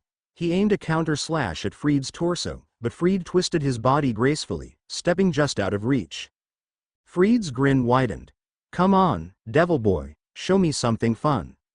Issei narrowed his eyes, channeling the sense of power that had surfaced in the gate. He felt a whisper of that dragon surge, but it wasn't as intense as before. Maybe because the system's synergy only triggered in certain conditions. Still, he had improved stats from leveling. He darted forward, feinting high, then pivoting to slash at Freed's flank. Freed blocked with a flick of his wrist, but a glimmer of surprise flickered across his face at the force of the blow. "Oh, that's more like it," Freed cooed, pivoting around Issei in a half-circle. He flicked his free hand, and a second blade of light flared to life, dual-wielding now. "Let's party." Issei tensed, forced onto the defensive as Freed attacked with twin blades from multiple angles. Sparks flew each time Issei's scimitar managed to intercept. Freed was unrelenting, cackling as though this was all a twisted game. One slash caught Issei's shoulder, slicing through cloth and grazing flesh. Pain flared, and the system's HP readout dipped slightly. He bit back a curse, countering with a strong overhead slash. Freed sidestepped, returning a slash that tore a shallow cut across Issei's chest. Blood seeped through his uniform. Freed's speed was insane. If Issei couldn't land a decisive hit, he'd be worn down by Freed's barrage. He steeled himself, stepping back to gain distance. Freed lunged, crossing the two light blades in an X formation. At the last second, Issei dropped low, letting Freed's slashes whiz over his head. He drove an elbow into Freed's gut, then thrust the scimitar forward. Freed twisted sideways, but the tip nicked his side, drawing a hiss of pain. Freed hopped back, pressing a hand to the wound. Instead of fear or anger, he looked delighted. "That's it, devil boy, make me bleed. I love it." Issei's jaw tightened. Freed was beyond unhinged, practically getting off on the danger. A new system message appeared at the edge of his vision. Quest objective: survive Freed's ambush. Optional: defeat Freed Selzen. Reward. Yeah, that was obvious enough. Surviving would be one thing, but if he defeated Freed outright, maybe the psycho would stop stalking him. Or at least back off for a while. Freed wiped a bead of blood from his lip, eyes sparkling with mania. "Don't tell me you're tired already." "Not even close," Issei shot back. He summoned all the speed he could muster, rushing Freed in a burst of motion. Their blades met in a flurry of sparks, each exchange echoing through the cavernous space. Fried's laughter and Issei's determined grunts filled the air, merging with the harsh clang of steel against light. At one point, Fried tried to sweep Issei's legs out from under him. Issei saw it coming, jumped, then spun midair to slice at Fried's exposed back. Fried ducked just in time, rolling away with agile grace. They squared off again, both panting. Blood trickled down Issei's arm from multiple cuts. Fried had his own share of wounds, though none looked crippling. "Such a shame you're a devil's pawn," Fried quipped, flicking sweat from his brow. "You'd make a half-decent exorcist with those reflexes." Issei spat. "Don't compare me to you." Fried's grin twisted. "You're right, I've got far better style. But enough foreplay. Let's see if your devilish regeneration can keep up with this." He formed a glowing circle beneath his feet, some twisted magic array. Light flared, and Issei felt a surge of holy power gathering. Fried's face contorted with ecstatic glee as radiant energy crackled around him. Issei's scimitar trembled in his hand. That aura was scorching, a direct counter to Devil's. If Fried unleashed that power in a concentrated blast, it could sear the flesh from Issei's bones. A single thought flashed in Issei's mind. "I have to break that array now." He threw caution aside, rushing headlong at Fried. Fried's eyes gleamed. This was clearly what he wanted, a final collision. The ground shook under the pressure of Fried's building holy energy. Issei's chest burned from the cuts, but he forced every ounce of will into one decisive strike. He channeled his boosted gear synergy, feeling a faint echo of the dragon's power stir within his left arm. The scimitar glowed faintly, responding to his heightened state. Fried let out a triumphant roar, thrusting both light blades forward, aiming to impale Issei as he charged. In the final moment, Issei twisted sideways, ignoring the searing pain as one blade grazed his ribs. He slammed the scimitar down onto Fried's array, shattering the forming circle with a burst of sparks. Fried stumbled in shock, his grand holy attack interrupted. Seizing the opening, Issei drove a powerful knee into Fried's gut, then followed with a savage elbow to the side of the head. Fried's eyes went wide, spittle flying from his mouth. "Got you," Issei growled, bringing the scimitar up for a finishing blow. But Fried, even reeling, proved slippery. He lurched back, letting the blade slice across his chest instead of running him through. A spray of blood splattered. Fried gagged but managed a reckless leap backward. For a tense second, they both stood panting. Fried's wound looked serious, his shirt already stained red, breath coming in ragged bursts. Issei's own injuries pulsed with agony, but he could still fight. Fried barked a laugh, holding a hand over his gaping chest wound. Ha, not bad, you're actually interesting." Issei steadied the scimitar, ready to press the attack. Fried seemed to realize he was at a disadvantage. "Looks like I'll have to cut this short for tonight," Fried said, voice uneven from pain. "But don't worry, I'll be back. This was too much fun to end here." With that, he flung a small, flashing orb to the ground. A blinding flash erupted, forcing Issei to shield his eyes. By the time his vision cleared, Fried was gone, leaving only droplets of blood trailing to a shattered window. A sense of both frustration and relief washed over Issei. Fried was wounded, but not dead. The psycho had escaped. Still, the system pinged. Quest complete. Survive Fried Selzen's ambush. Optional objective unfulfilled. Fried not defeated. Reward. Minor Express, +3 stat points. He sighed, checking his new status. A slight boost in level progress, plus some unassigned stat points. Not the glorious victory he'd hoped for, but at least Fried hadn't gutted him. Blood oozed from multiple cuts on his body. He needed Asia's healing or at least a potion. Reaching into his inventory, he found one low-grade potion left from a previous daily quest. He chugged it, wincing as the taste of bitter herbs filled his mouth. The pain ebbed, and the bleeding slowed, though not completely. He slumped against a wooden crate, breath ragged. Fried's mania lingered in his ears, a dark promise of future clashes. He couldn't let that man run free forever, especially if Fried allied with more fallen angels. That spelled disaster not just for Issei but for Asia, Rias, and anyone else Fried set his sights on. But for tonight, the fight was done. He forced himself up, stumbling out of the warehouse into the night. On the walk back, he replayed the battle in his head. Freed was dangerous, yes, but not invincible. The synergy with the boosted gear had come in handy, though it wasn't as explosive as in the gate fight.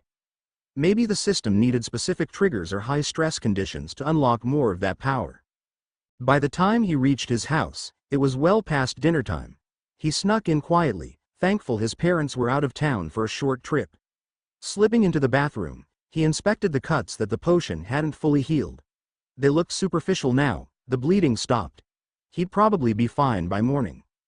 Despite the exhaustion, he grabbed his phone and shot a quick text to Asia, telling her not to worry, that he was safe at home.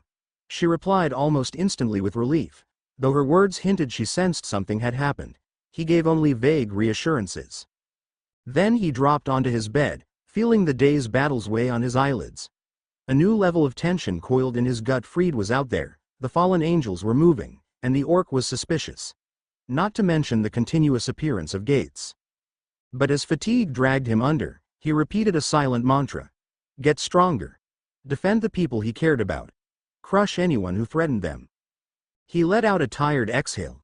Tomorrow would bring new challenges, new quests.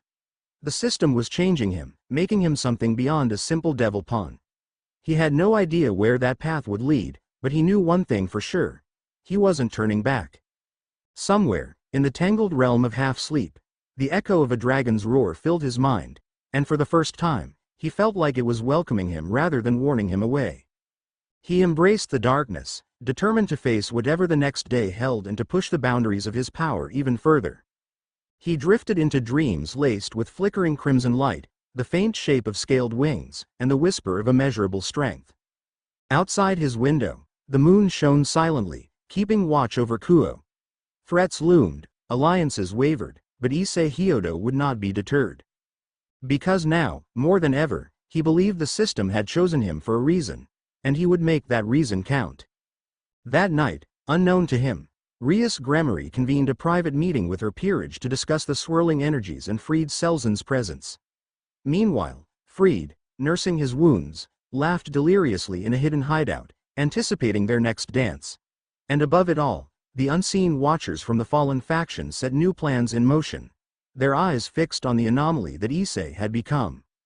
But in the quiet of his bedroom, Issei slept, the weight of his scimitar resting invisibly in his inventory, and a growing determination etched into every beat of his heart.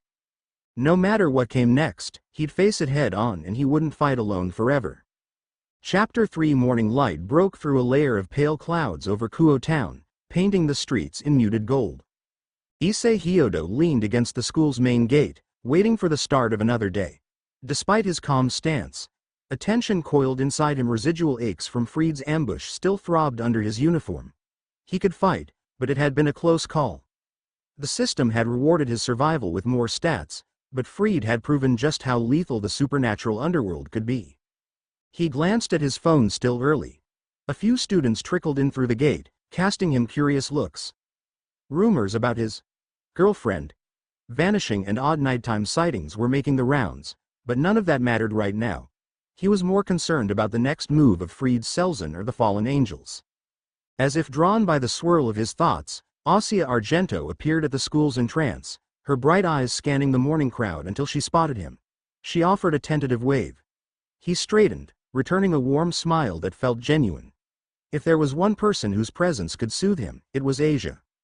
She walked over, the gentle click of her shoes on pavement filling the brief silence. Issei, you're here early, she noted, voice carrying that soft lilt of concern. Are you feeling better? You still look tired. He shrugged. I'll manage. Needed some extra time to think. Then, spotting her worried expression, he tried to lighten the mood. Thanks for asking, though. You don't need to stress over me all the time. She fiddled with the hem of her blazer. I sense you're in pain. You can always let me heal you. Part of him wanted to say yes. Her healing magic would speed up his recovery.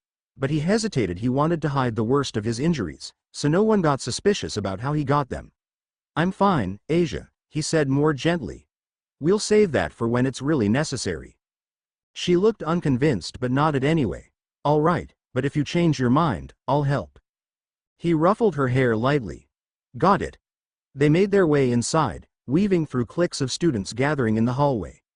Asia headed off to her homeroom while Issei continued on, mind drifting to last night's confrontation.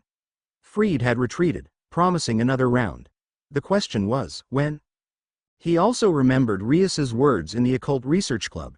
They were worried about him, about Freed, about the gate energies. Issei still hadn't revealed his solo leveling system, or the synergy with the boosted gear. For now, secrecy seemed like the safer bet. He wanted time to master this bizarre power on his own terms. He slid into his classroom, ignoring Matsuda and Motohama's usual greeting about new bikini photos they'd found. They asked about Yuma and why she'd vanished, but he brushed them off with a half-hearted grunt. The teacher walked in and class began. Within minutes, Issei found his mind wandering again, half listening to the lecture on ancient trade routes while quietly checking his system interface in his peripheral vision. No new urgent quests. A daily quest, as always, hovered near the top of the screen. He'd do it after school. He wondered if more gates would appear.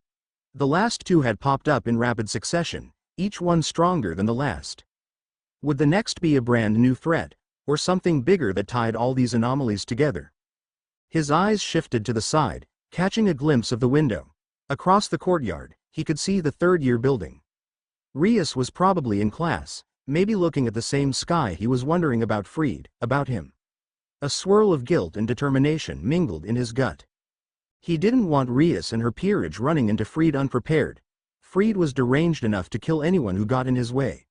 And the fallen angels, with Rainare at their side, might have even bigger plans. If Issei was truly going to protect everyone, he needed more power. He needed to level up until Freed's threats were nothing but a bad joke. He didn't realize how tight his fist had clenched until the teacher's voice cut through his reverie, calling on him to answer a question. He blinked, tried to bluff an answer about medieval economics, and earned a half-hearted sigh from the instructor. The class chuckled, and Issei slouched in mock defeat. Let them laugh. He had bigger things on his mind. By lunchtime, the tension was a dull ache in his temples. He stepped out into the hallway, intending to find somewhere quiet to eat, when a gentle tap on his shoulder made him turn. Akeno stood there, lunchbox in one hand, a faint smile curving her lips. Issei-kun, she said softly, Rias wants to talk to you in the clubroom after school. It's important. He raised an eyebrow. Did she say what it was about? Akeno shook her head. No details, but it's definitely about Freed's presence. We've picked up leads that he's lurking near the old church district. Then she leaned in slightly, voice dropping. You have a habit of stumbling into dangerous places on your own. She wants to make sure you don't get caught off guard. Issei mustered a careless grin. I'm not that careless. She responded with a gentle laugh, then her gaze grew more serious. If you say so. Just be there, please. She's getting worried. He sighed, nodding. Sure. I'll come by. Akeno brightened, handing him a small container of what looked like homemade cookies. Here, have these. Extra energy for your big day. She winked, then disappeared down the corridor before he could respond. He opened the container. Chocolate chip cookies, still warm. A wave of conflicting feelings washed over him. It felt nice, this small, caring gesture, but it also reminded him that Akeno and Rias were more suspicious than ever. He downed a cookie anyway, savoring the sweetness. Then he made his way outside to find a spot for lunch, alone. He ended up beneath a large oak tree behind the gym, munching on the rest of the cookies and a sandwich he'd packed. The autumn breeze carried faint laughter from sports clubs practicing in the distance. For a brief moment, he let himself relax, enjoying the ordinary sounds of school life. But the respite was short. His phone buzzed a text from Asia, asking if he wanted to meet after school for a quick snack or walk. He hesitated, thinking about Rias's request to see him in the clubroom. He typed a short apology, promising a rain check. Right after sending, a faint pop-up flickered in his vision. System notice. Daily gate may spawn tonight. Prepare accordingly. He frowned. A daily gate. The system had never called it that before. So maybe these dimensional rifts were connected to some cyclical process, one that was ramping up. He made a mental note to check around campus at dusk. If it spawned inside the school again, the orc would definitely sense it. That was a potential collision course. He sighed, finishing the last cookie. Never a dull moment, he muttered, wiping off crumbs. The bell rang soon after, sending him back to class. Afternoon lessons blurred. By the final bell, he left the classroom quickly, ignoring Matsuda's attempts to rope him into some new scheme. His footsteps echoed down the nearly empty corridor leading to the old school building, where the orc resided. The wooden steps creaked under him, and the musty scent of the old structure filled his lungs. He paused at the clubroom door, hearing voices inside Rias, Akeno, Kiba, Kaneko. Their conversation sounded serious, but he couldn't make out the words. He knocked once. "Come in," Rias's voice beckoned. He opened the door, stepping into the dimly lit room. Rias sat at her desk, posture composed, crimson hair framing her face. Akeno stood at her side, arms crossed lightly. Kiba leaned against the wall, calm but alert, and Kaneko sat on the couch, nibbling on a small snack as usual. Rias watched him with a measured look. "Thank you for coming, Issei." He shrugged, closing the door behind him. "Sure, I'm here, so what's up?" She exchanged a glance with Akeno, then folded her hands on the desk. "We have credible information that Fried Selzen was spotted near the old church last night. He's evidently meeting with some fallen angels. I want to investigate, but it's too dangerous to go in blindly. It's likely a trap." Issei's jaw tightened. Fried, lurking around the old church district. Reinare's home turf, perhaps. "So, your plan?" Rias took a breath. "We'll wait for confirmation before we strike. For now, we're focusing on the increased supernatural disturbances around Kuo, like those dimensional anomalies. They might be linked to Fried's presence. We need to know more." Kiba spoke up, voice even. "We thought you might have insight, since you encountered Fried once before." He paused. "If Fried tries to ambush you again, you must call us." Issei tensed. "I can handle Fried if he shows up." Kaneko set down her snack, leveling him with a flat stare. "He almost killed you once. You're being reckless." He returned the stare. "He didn't kill me, and I'm stronger now, more than you realize," he added silently. Rias's gaze flickered, a hint of frustration. "We're worried for you. If Fried or the Fallen are plotting something bigger, you can't face it alone." Issei forced a slight smile. "I appreciate the concern, but I'm not a total idiot. If Fried attacks, I'll let you know, promise." Rias studied him for a moment before nodding. "Good, because if you don't, I'll drag you back here myself, understood?" He raised his hands in mock surrender. "Understood, bucko." She stood, circling around her desk, her tone softening. "There's another matter. We've detected new surges of energy that resemble gate-like phenomena. Kaneko spotted one forming near the auditorium last night, but it vanished before we arrived. If something like that happens again, we might need to intervene." Issei suppressed a jolt of alarm. "So they were definitely onto the gates. Any idea what's inside those phenomena?" Akeno shook her head. "We don't know yet, but it's unusual for random portals or rifts to pop up in Devil territory without permission. This could be the Fallen's doing, or something else entirely." He played non-committal. "We'll keep our eyes open, then." Rias exhaled, tension lingering in her eyes. "That's all we can do for now. Issei, you're free to go. But please, be careful." A flash of rebellion sparked in him. He wanted to argue that he was more than capable, but he also saw the genuine concern on her face. So he just nodded and turned for the door. "Right. Take care." As he left, he felt Akeno's gaze trailing after him. Outside in the hall, a mix of frustration and guilt churned inside. He hated lying to them. It was a strange feeling, especially since he used to resent being labeled the pawn. Now he almost valued their worry, even as he concealed the truth. Because if they found out the full extent of his powers, or that he'd been clearing gates alone, they'd never let him off the hook. He trudged downstairs, stepping out into the late afternoon sun. The day was already heading into dusk. Perfect timing to complete his daily quest or see if a new gate appeared. Maybe he could get in and out before the orc caught wind of it. His phone buzzed. Asia again. She wanted to check if he was busy. He sighed, deciding to meet her for a short while he owed her that much after flaking on their snack date. They met at a small park near the residential district, an area with a few benches and a modest playground. The air was starting to cool as evening approached, kids and families packing up to go home.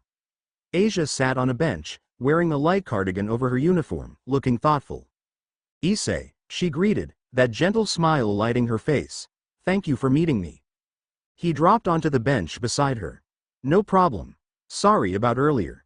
Rias wanted to discuss some orc stuff. I understand. She hesitated, fidgeting. Was it about Freed? He glanced at her sideways. You know about him? She nodded. I overheard the conversation in the clubroom yesterday. Freed's name came up. He's dangerous, isn't he? Issei let out a mirthless laugh. That's putting it lightly, but we'll deal with him, I promise. Asia's eyes flickered with worry. She leaned closer, voice hushed. Please, don't go after him alone. He's not just any exorcist. He forced a small grin, trying to ease her concern. I'll be fine. Worst case, I've got you guys as backup, right? She nodded, though not entirely reassured.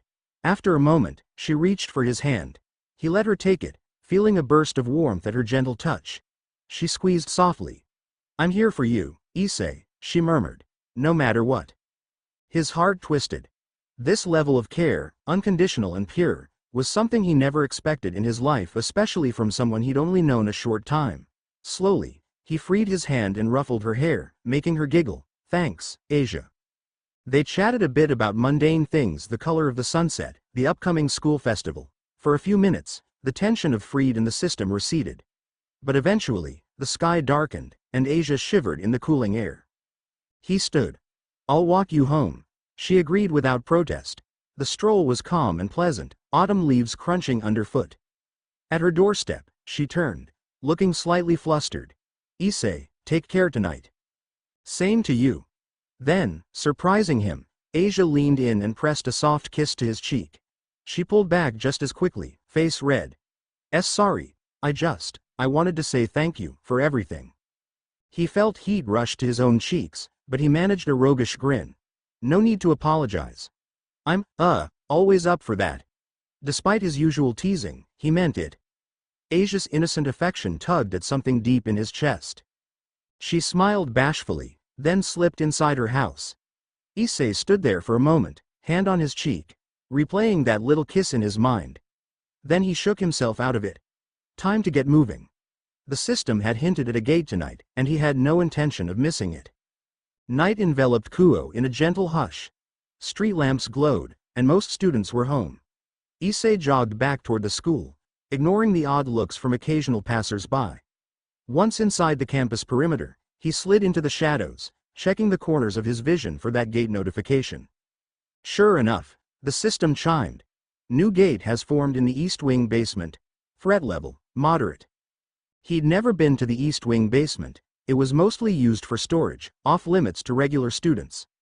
Perfect for an otherworldly rift. He crept around the building's side entrance, found a service door propped open, and quietly descended a dimly lit staircase into a narrow corridor.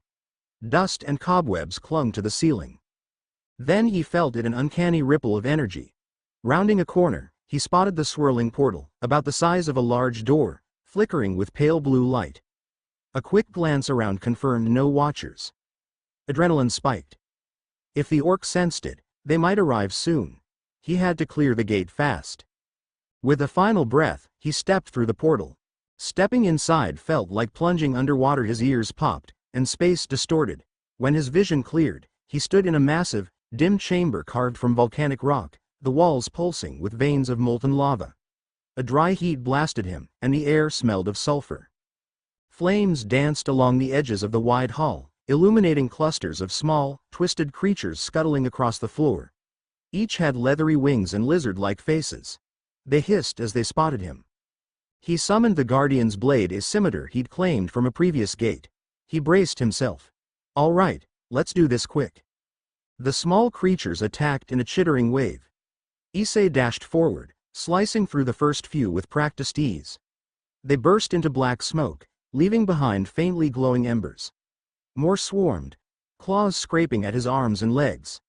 He gritted his teeth, enduring minor hits while systematically slashing them down. His improved stats let him handle these minions more easily than before, but he had to be careful not to get overwhelmed by sheer numbers. Minutes later, panting, he stood amidst a field of dissolving monster corpses. The system pinged with small increments of express. A corridor loomed ahead, rough walls illuminated by flickers of lava. He pressed on, hoping the gate's boss lurked closer to the end so he could wrap this up. He passed through a short tunnel, stepping into a second chamber. A river of molten rock cut through the middle, spanned by a narrow stone bridge. On the far side stood a tall, hulking figure. Half lizard, half man, with magma dripping from its scaled skin. Its eyes glowed yellow as it hefted a gigantic stone club. A label appeared over its head. Lava Drake, LV. 12. That was higher than the previous guardian. He swallowed. But he was around level 4 now, still outmatched, if going purely by numbers. He needed to rely on technique and the system's synergy with the boosted gear. The Drake roared, spitting a gout of flame that arced across the cavern. Issei sprang back, shielding his face from the intense heat. The flames washed over the floor in a blazing wave. His heart hammered. One direct hit from that might melt him. He waited for an opening. The Drake strode forward, crossing the stone bridge in heavy steps that shook the cavern. When it reached the center, Issei launched himself at it, scimitar slashing at its torso. Sparks flew as blade met thick scales. The monster barely flinched. He rolled away, cursing. It was like hitting solid rock. The Drake swung its club in a wide arc. He ducked under it, but the wind pressure alone was enough to ruffle his hair. Next, it slammed the club down, cracking the stone floor. He dove to the side, narrowly avoiding a crushing blow. He needed a better approach. Letting out a steadying breath, he tried to summon that inner dragon power. Dragon Surge, the partial sync with boosted gear. A faint glow enveloped his left arm, scimitar brightening in response. Strength surged through him. Not as strong as the final blow in the last gate, but enough to bolster his attacks. He dashed forward, feinted left, then struck the Drake's flank from a low angle. The blade bit deeper this time, drawing a spray of molten blood. The Drake roared in pain, staggering sideways. Good. Its HP bar dropped slightly. But it retaliated with a savage backhand from its club. Issei barely raised his weapon in time. The impact rattled his arms, sending him skidding across the rough ground. HP. 7100s, the system displayed in his periphery. He ignored the throbbing pain and rolled to his feet. The Drake bellowed again, hurling a ball of molten rock. Issei threw himself to the ground as it whizzed overhead, splattering lava onto the walls. The heat seared the air. He forced himself to keep moving, keep circling, waiting for an opportunity. He charged again, slashing at the Drake's knee joint. Another howl, more molten blood splattering across the floor. Steam hissed where it landed. The Drake reeled, trying to stomp him. He dove away, panting from the effort. They traded blows for what felt like a small eternity. Each cut he landed shaved off part of its HP bar, but it had enormous health. He took hits too, each one punishing. By the time the Drake was down to a quarter of its HP, Issei's own HP had dipped below half. He grimaced, rummaging in his inventory for a healing potion. He had only one mid-grade potion left from a quest. No sense hoarding it now. He popped the cap and drank quickly, feeling a cooling wash of relief as his HP climbed back up to near full. The Drake, enraged, unleashed a swirling pillar of flame. Issei darted behind a rock outcropping, weathering the scorching heat. Stones cracked under the flames, and sweat dripped down his face. He clenched his teeth, waiting for the moment the fire sputtered out. In the instant it died, he sprang from cover, pouring every ounce of speed into a direct assault. The Drake turned, eyes widening too slowly. Issei slashed across its chest, the scimitar blazing with that faint red aura from the boosted gear synergy. The blade tore through scales, exposing molten flesh. The monster roared, its HP bar plummeting. Time to finish this, Issei growled, leaping up and driving his weapon down. With a surge of adrenaline, he buried the scimitar in the Drake's neck. The beast let out a final, ear-splitting shriek before collapsing in a steaming heap. For a heartbeat, everything was silent except for Issei's labored breathing. Then the system erupted with notifications. Boss defeated. Lava Drake, LV.12, plus 2000 XP, level up, 4 right-pointing arrow 5 right-pointing arrow 6. All stats plus 10 from consecutive level ups. Reward, Magma Scale Armor, Epic, 8000 gold. He staggered back, triumphant laughter bubbling out. 2 consecutive level ups in a single fight. That was huge. He dropped to his knees, catching his breath. The molten chamber's heat still pressed in on him, but relief blossomed through his chest. A faint swirl of light appeared, forming a treasure chest beside the drake's remains. He opened it, retrieving a set of glimmering scale-like armor pieces. They radiated warmth. The system labeled them as epic gear, a real cut above the rare scimitar. He stashed them in his inventory with a grin. Now to exit. He looked around, spotting a swirling portal reappearing on the far side of the chamber. As he made his way toward it, he worried if the orc had detected the gate. He needed to slip out quietly. He emerged back into the basement corridor. Night had deepened, the place cloaked in darkness. The portal flickered once behind him, then vanished. He waited, listening. No footsteps, no voices. Maybe he'd gotten lucky again. He hurried up the stairs, stepping into a deserted corridor. The building lay mostly dark, only emergency lights illuminating the halls. If Rias or Akeno had come, they must have left or not arrived yet. He exhaled in relief. But the moment he exited the east wing, he felt a presence. He halted, scanning the area. A faint figure stood near a large window at the end of the corridor, moonlight outlining a woman's silhouette with dark wings. Her black hair fell over her shoulders, eyes tinted a dangerous violet. Rainare. Issei's blood ran cold. Memories of her betrayal, her spear of light through his chest, flooded back. He tightened his grip on the scimitar, which he hadn't yet dismissed. She tilted her head, lips curving into a mocking smile. "Hello, Issei Hyodo." He swallowed, forcing himself to keep steady. "You've got a lot of nerve, showing up here." Rainare stepped away from the window, her fallen angel wings flaring. "My associates are busy making moves elsewhere, but I couldn't resist a little visit. Fried mentioned you're growing stronger. I had to see for myself." Her gaze flickered toward the scimitar, then toward him. "You're quite different from the boy I left bleeding in that park." She seemed amused, like she couldn't quite believe the transformation. He bristled at the memory. "Yeah, well, not all of us die as easily as you hoped." She shrugged, wings rustling. "Indeed.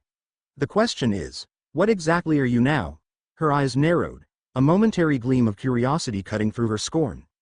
"You feel like a devil, but not entirely. Fried says you're tampering with strange energies." His heart hammered. She was on the verge of guessing something about the system. "None of your business," he snapped. She smiled, a cruel edge in her expression. "You've improved that mouth of yours. But do you really think you stand a chance against me this time?" He recalled Fried's last attack, how close it had been, and the raw power of Rainare as a fallen angel. She could conjure spears of light capable of wiping him out if he wasn't careful. But he was no longer the naive boy from before. He'd leveled up, harnessed the boosted gear, and survived multiple gate battles. Still, Rainare's confidence radiated. She was likely far above Fried in raw ability. Her posture said she believed she could end him anytime. He debated whether to fight or flee. The corridor was narrow, meaning their battle could tear the place apart. But if he let her walk away, who knew what she'd plan next? Before he could decide, a flicker of movement appeared down the hallway. Akeno. She stood with her arms folded, an ominous crackle of lightning dancing around her fingertips. Her gaze locked on Rainare, eyes cold. Era, a fallen angel in our school," Akeno said softly. "Rias won't be pleased." Rainare scowled. "The queen of the Grammary peerage. You devils always show up uninvited." Akeno offered a sweet smile that didn't reach her eyes. "Says the fallen who sneaks around our territory. You hurt my dear Issei once. I won't let you do it again." Issei blinked in surprise. He hadn't even sensed Akeno's approach. For all his leveling, she remained a formidable devil. Rainare's wings flexed, but she didn't launch an immediate attack. She was outnumbered if the rest of the orc arrived. "How touching," she taunted. "But I'll be leaving now. I only wanted to confirm the rumors about your pet pawn." Akeno's eyes flashed with anger. "He's not a pet." Rainare's scornful gaze returned to Issei. "Next time, I won't be so gentle." With a burst of dark feathers, she vanished, leaving behind a faint swirl of malevolent energy. Issei stood rigid, scimitar still gripped tight. Akeno let her lightning dissipate and turned to him, her expression shifting from fury to concern. She noticed the scorch marks and cuts on his uniform. "Issei, what happened?" He realized he must look like he'd been in a scuffle, and he had, in the gate. He tried to force a laugh. I ran into some stray that was wandering around. Took care of it. Then Rainare showed up." She looked unconvinced but didn't push it. Instead, she studied him. Are you hurt? He shook his head. Just a little singe. Lightning crackled softly around Akino's hand as she reached out, fingertips grazing his shoulder. Why do you insist on doing things alone? She whispered, voice laced with an edge he hadn't heard before, part anger, part worry. He tried to shrug her off, but her touch remained. I can handle myself. She gave him a pointed look. You keep saying that, and we keep finding you like this. Then her eyes narrowed, noticing the scimitar. Where did you get that weapon? Devils didn't typically favor scimitars unless conjured by magic or received as a specialized tool. He cleared his throat, slipping the blade into his inventory with a quick mental command. It vanished before her eyes, leaving her startled. I picked it up somewhere. I can summon it if I need it, he said, lamely. Akino frowned. That's not a standard devil skill. He paused, tension coiling. This was exactly what he'd been trying to avoid. Look, Akino. I appreciate you jumping in. But trust me, you don't want to know. She stepped closer, her presence both comforting and unsettling. He could smell the faint scent of her perfume, see the concern etched on her face. Issei, I do want to know. Rias, Asia, we all do. Keeping secrets will only isolate you. He swallowed hard, meeting her gaze. Part of him longed to unload this burden, to share the madness of the system with someone. But then the hidden quest flashed in his mind: survive for 1 week without detection. He was still within that window. Revealing everything might have unforeseen consequences. Akino's expression turned gentle. Issei, if you keep going on like this, you'll either get yourself killed or become something none of us recognize. Let us help. He felt the weight of her words. The system had saved him, was giving him power, but it was also pulling him deeper into a world of secrets. Could he maintain the balance between his new power and the bonds with his friends? Something snapped inside him. Without fully thinking it through, he dropped his guarded stance and took a small step forward, gently placing a hand against Akino's cheek. She blinked in surprise, a faint flush coloring her face. But she didn't pull away. He murmured, voice low, I'm not doing this to shut you all out. I just have to handle things my way. Then, in a moment of boldness, maybe spurred by adrenaline, guilt, or the sight of her worried expression, he leaned in and pressed his lips to hers. Akino inhaled sharply, caught off guard. For a tense heartbeat, he worried she'd zap him with lightning. But then her eyes fluttered closed, and she leaned into the kiss, returning it with a heady mixture of warmth and curiosity. Her fingers curled lightly into his shirt. When they broke apart, the air felt charged, like static after a thunderstorm. Her cheeks were tinted pink, a rare vulnerability showing in her eyes. Issei, she breathed, uncertain. He mustered a crooked grin. Sorry, I wanted to say thanks for always looking out for me, and show you that I do trust you. Even if I can't tell you everything, he added silently. She swallowed, still reeling. Then her usual teasing smile crept back. That's quite a way to show gratitude. He gave a half chuckle, stepping back. You deserve it. But, maybe we keep this moment between us. Akino's eyes sparked with mischief. Secrets on top of secrets, Issei-kun. How naughty. She leaned forward, voice dropping. Fine. But don't think this gets you off the hook. I'll still find out what you're hiding. Her tone was playful, but the concern in her gaze remained. He nodded, turning toward the exit. I know. Come on, let's get out of here before the rest of the club shows up. They left together, a tense silence stretching between them, broken only by the echo of their footsteps. Outside, the moonlit campus looked peaceful, belying the drama that had just unfolded. Reinare's threat still hovered in the back of his mind, but at least for tonight, he'd gained a small reprieve and a moment of honesty with Akino that felt strangely cathartic. Later, he slipped into his bedroom, exhaustion dragging at his limbs. His body ached from the gate battle and from the close call with Reinare. Checking the system, he noted his new stats. Level 6 Strength, 37 Agility, 36 Stamina, 35 Intelligence, 10 Wisdom, 10 Luck, 12. He also had unassigned stat points from the Drake fight. He dropped them into Strength and Agility again, pushing both to around 40. He felt the subtle rush course through him, a growing sense that he was nearing superhuman levels. If Fried or Reinare tried to kill him again, he'd be ready, or so he hoped. But there was a cost to all this secrecy. He could see it in Akino's eyes, and in Asia's concern, and Rias's frustration. They cared, yet he kept them at arm's length. That short kiss with Akino had felt right in the moment, an expression of trust and maybe more. Still, it didn't erase the tension. His phone beeped.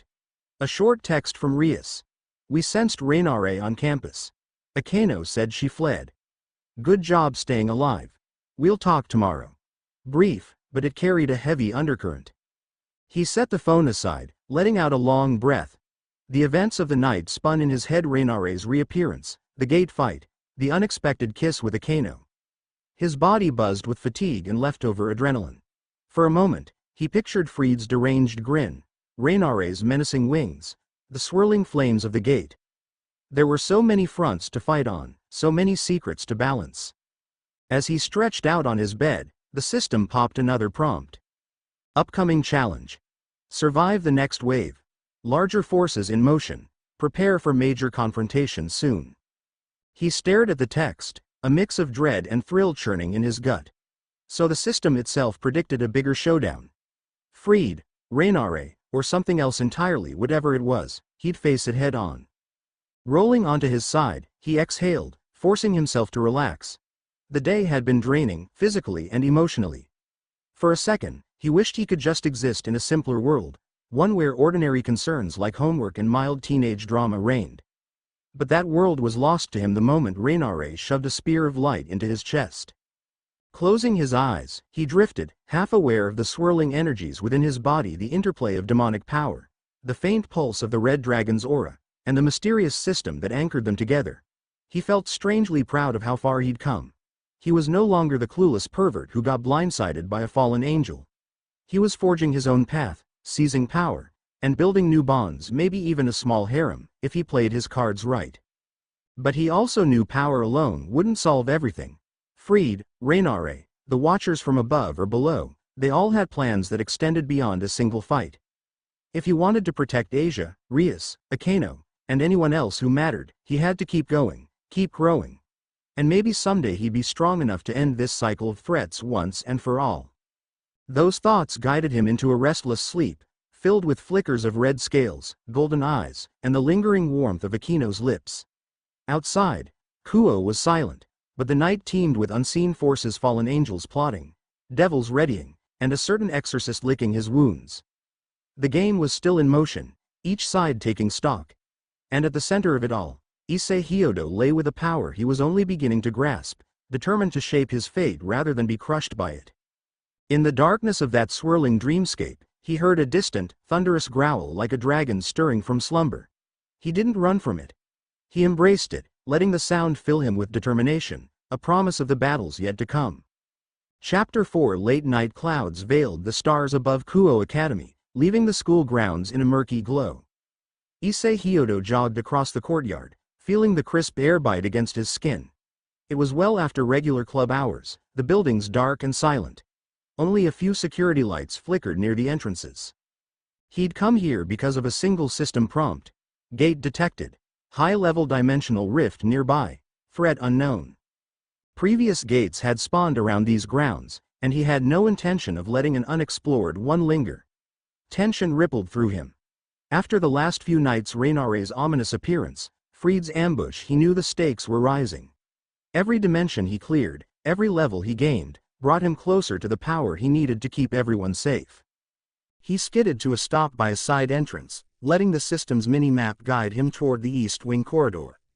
The last time he'd fought in that basement, he'd narrowly avoided detection from Rias's peerage. Tonight, the system's arrow pointed upward, as if the rift had manifested on one of the higher floors.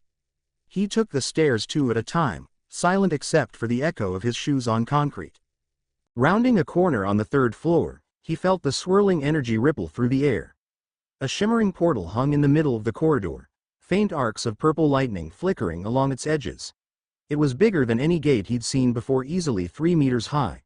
For a moment, he hesitated. The rifts were definitely escalating. He swallowed. All right, let's see what's in store this time. Just as he was about to step inside, a soft voice called from behind, stopping him cold. Issei. He spun around, heart hammering. Asia stood at the far end of the hallway, clutching her schoolbag.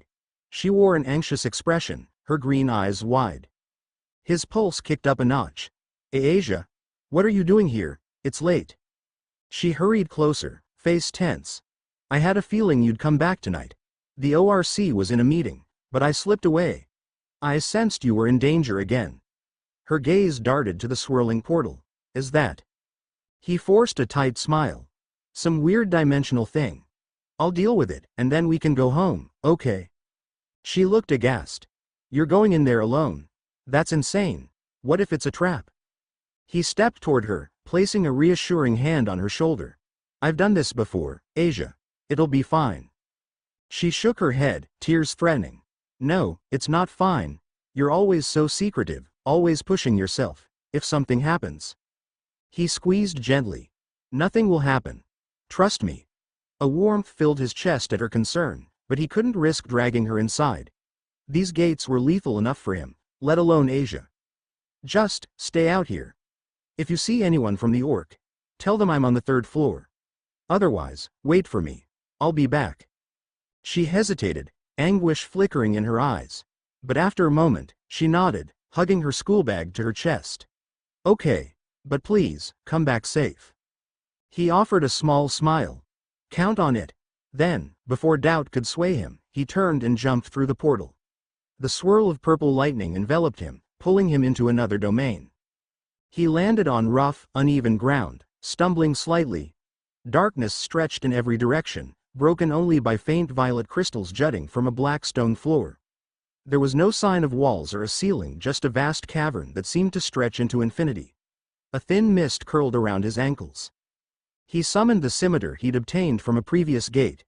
Its runic blade glinted under the eerie light of the crystals. The system interface blinked in his peripheral vision. Warning.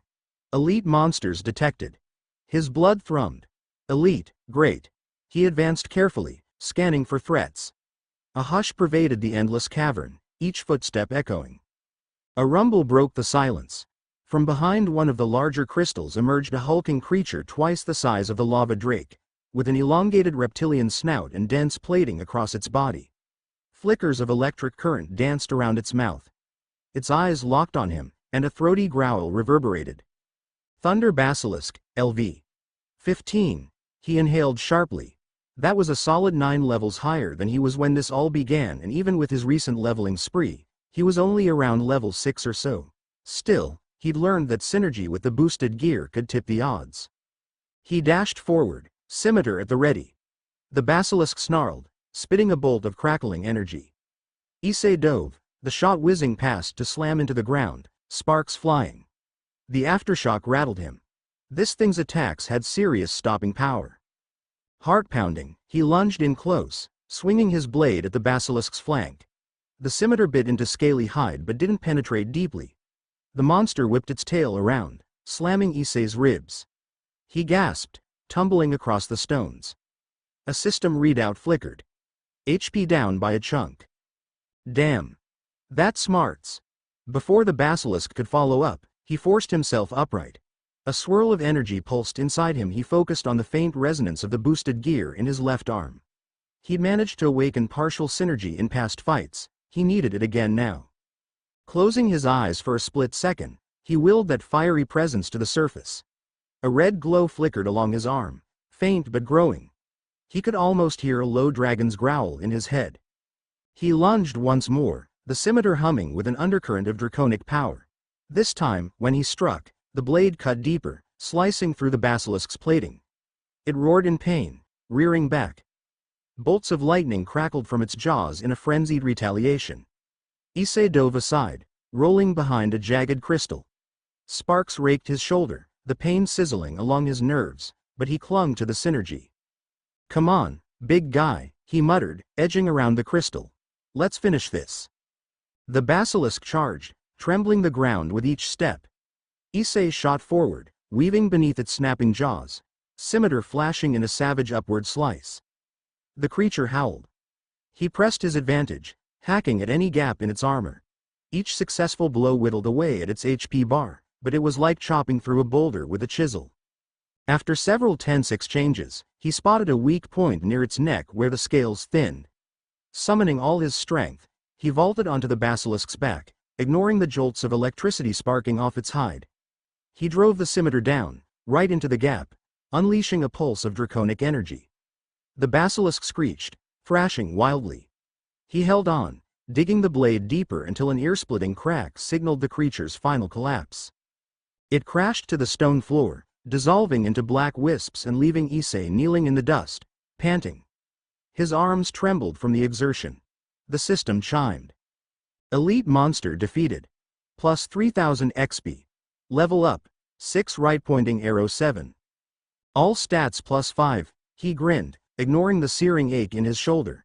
Every victory pushed him closer to unstoppable power. He stood, scanning for more threats in the cavern.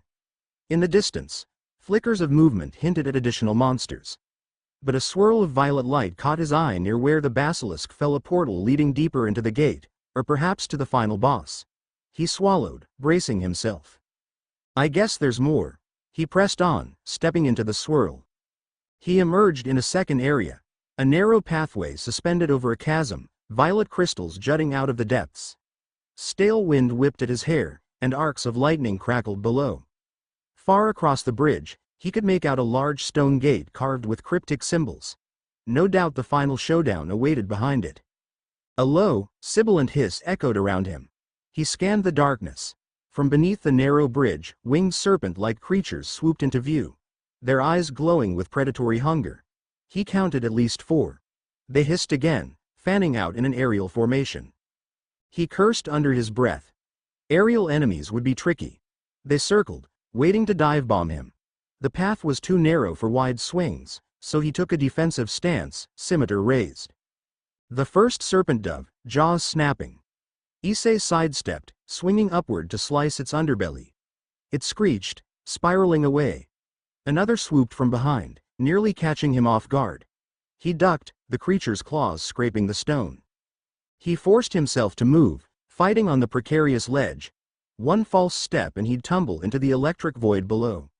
Each serpent that dove in took a quick slash or snap, then wheeled out of range. They were coordinated enough to keep him on the back foot. After a few frantic exchanges, he timed his slash to catch one serpent mid-dive, hacking through its torso. It disintegrated in a burst of dark energy. The second and third tried to close in together. He jumped, flipping over them in a burst of agility that surprised even him, slashing down in midair. Both serpents shrieked, wounded. One crashed into the chasm, the other retreated, still alive but injured. The final serpent made a bold rush for his face. He parried with the scimitar's flat, wincing as the impact jarred his arms. A quick counter-thrust finished it off. Then, with the injured one circling overhead, he flung a small dagger he'd looted from a previous gate. The blade lodged in the serpent's flank. It plummeted, shrieking, into the depths. Panting, Issei wiped sweat from his brow. The path was clear for now. He continued, crossing the precarious bridge to reach the stone door. It rumbled open at his approach, revealing a swirling chamber lit by a massive crystal in the center. Electricity arced from the crystal to the walls like a living storm. In the middle of that swirling storm stood the gate's final boss. It resembled a towering humanoid figure with crackling gauntlets, its body etched with glowing runes. The energy around it pulsed in time with the crystal overhead. Storm Titan, LV. 17, his eyes widened. This keeps getting better, he muttered. The Titan's voice rumbled like distant thunder. It raised an arm, lightning dancing around its fist, and hurled a bolt at him. He sprang aside, heart pounding. One direct hit would probably fry him. He mustered his strength, focusing again on the boosted gear synergy.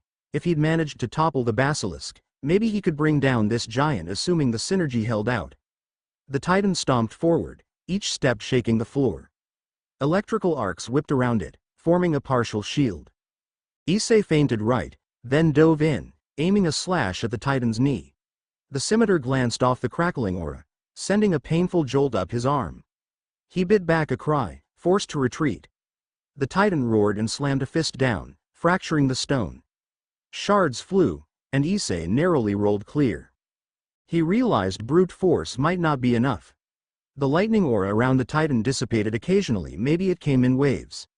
He studied the pulses. Every few seconds, the Titan's shield flickered, revealing actual flesh, or stone like skin, beneath. Breathing hard, he circled, waiting for that flicker. When it came, he dashed in, weaving around another lightning bolt. He slashed the Titan's calf, drawing a jagged line that sparked with energy. The Titan let out a bellow, turning to swat him like a fly.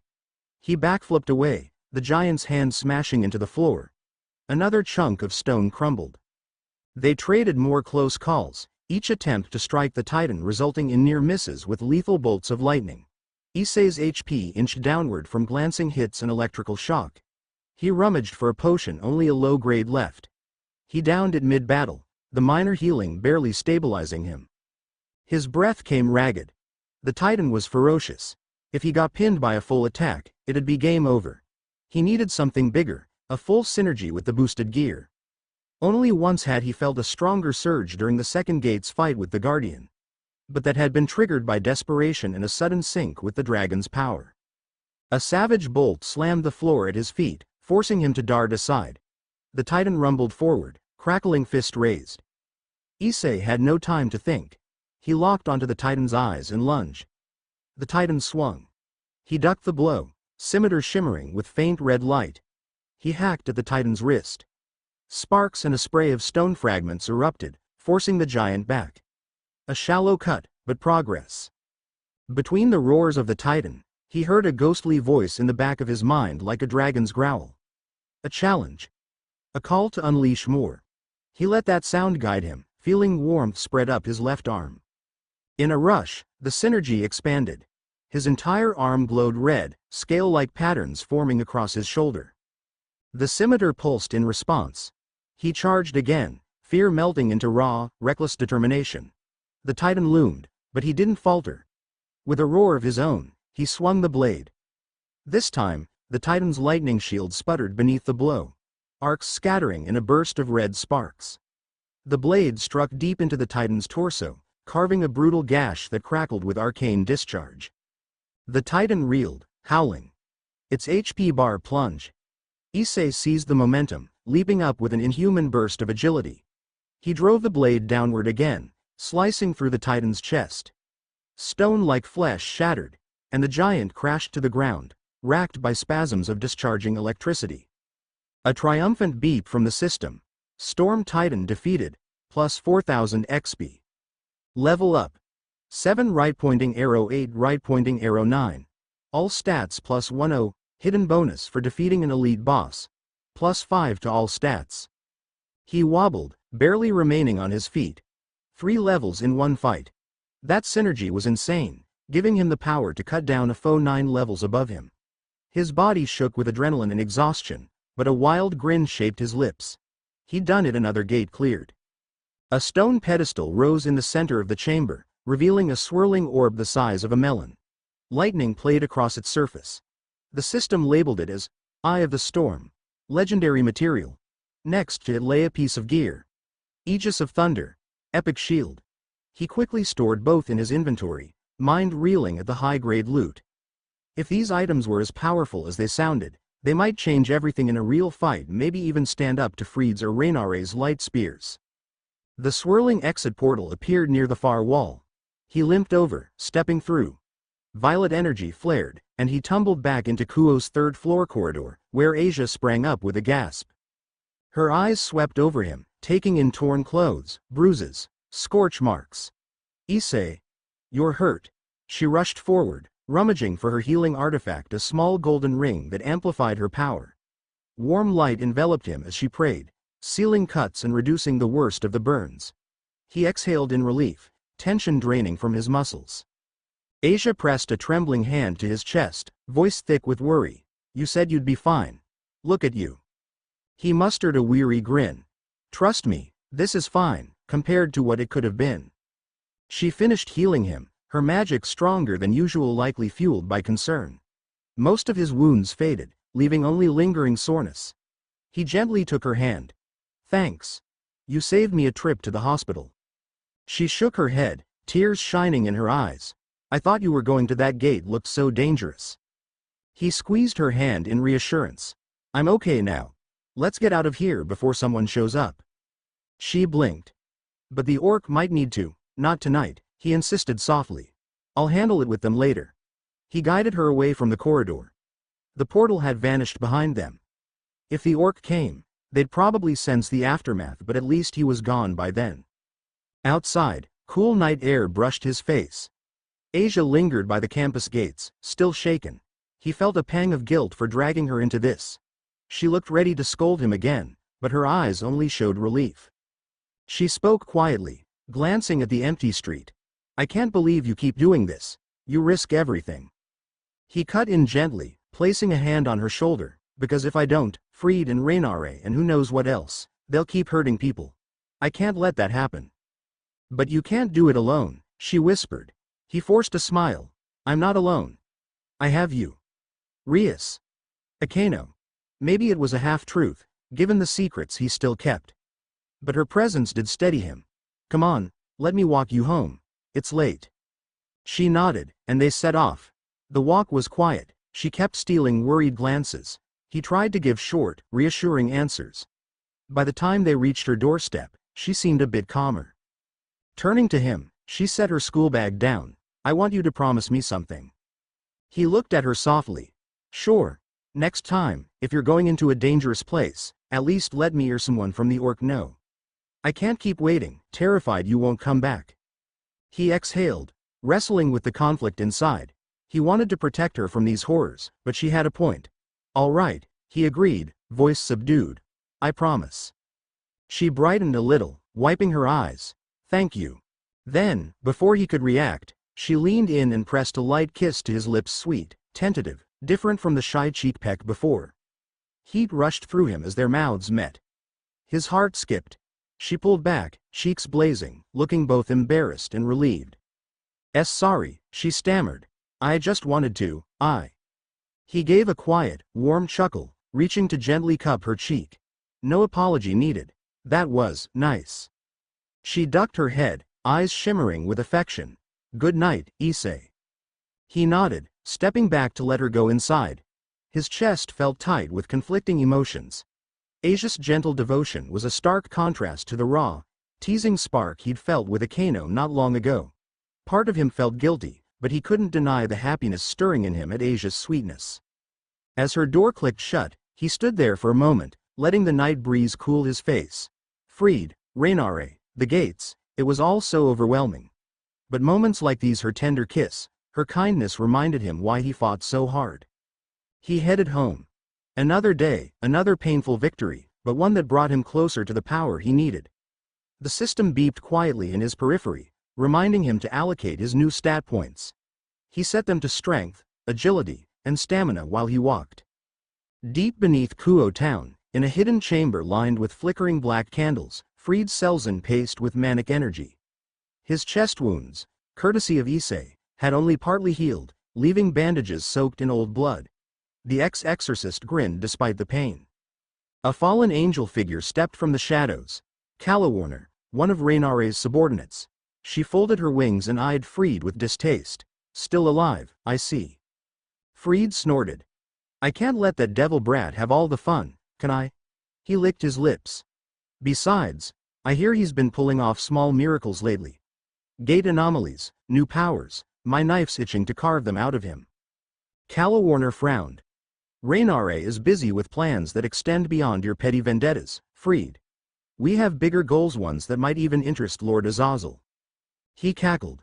Sure, Big Boss Azazel. I'm just here to kill devils. Don't mind me. She sighed, adjusting her black cloak. Lord Azazel might come soon to observe the situation in Kuo. If you provoke the devils too soon, you'll ruin all we've built here. Fried flicked his dagger, letting sparks of light form along the blade. No promises. Then he spun and pointed the dagger at her. You want him alive, you do the talking. I'm itching for a good fight. Next time, that scrawny devil won't slip away. Calawarner shook her head, annoyance evident. You're a liability. Fried just laughed, eyes glinting with madness. Tell Raynare she can keep playing her little power games. Sooner or later, the boy and I will have our dance. Morning light peeked through Issei's curtains, rousing him from a fitful sleep. He blinked away the remnants of bizarre dreams, images of the Titan's crackling fists. Asia's tearful smile, Fried's twisted grin. With a groan, he sat up. A quick check of the system showed he'd fully recovered. His new stats read. Level 9 Strength, 50 Agility, 49 Stamina, 45 Intelligence, 10 Wisdom, 10 Luck, 12. He whistled under his breath. His strength alone had soared into territory he'd only fantasized about. On top of that, he had new gear, the Aegis of Thundershield and the Eye of the Storm material. He quickly flipped through his inventory, noting the magma scale armor, dark scale gauntlets, and other items from previous gates. He hadn't wanted to haul them around in public, but soon, he might need them for a serious battle.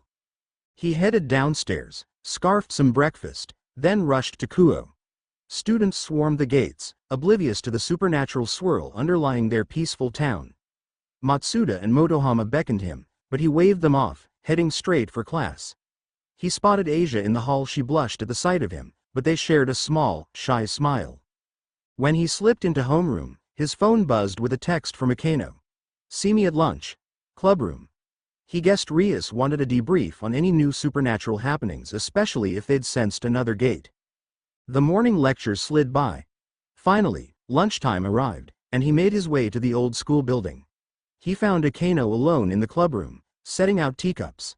No sign of Rias or the others. She greeted him with a reserved smile. Rias is attending a student council meeting. I volunteered to question you alone. He raised an eyebrow. Am I under interrogation? She rolled her eyes playfully, handing him a cup of steaming tea. Something like that. Rias felt a large energy spike on campus last night, more powerful than previous anomalies. Then it vanished. Her gaze flicked over him, noticing faint scrapes on his arm. Would you happen to know anything about that? He tried to keep his voice casual. Maybe there was some stray devil messing around? She studied him, setting down her own cup. Strays rarely produce a spike that large, and the signature was different. Almost like a dimensional rift. She paused. Issei, I'm not blind. You're walking around with new bruises every other day. Asia's worried sick. Rias is growing suspicious. And me, I just want you to be safe. His chest clenched. He remembered their heated kiss not long ago, the spark in her eyes that day. She was trying to protect him in her own way.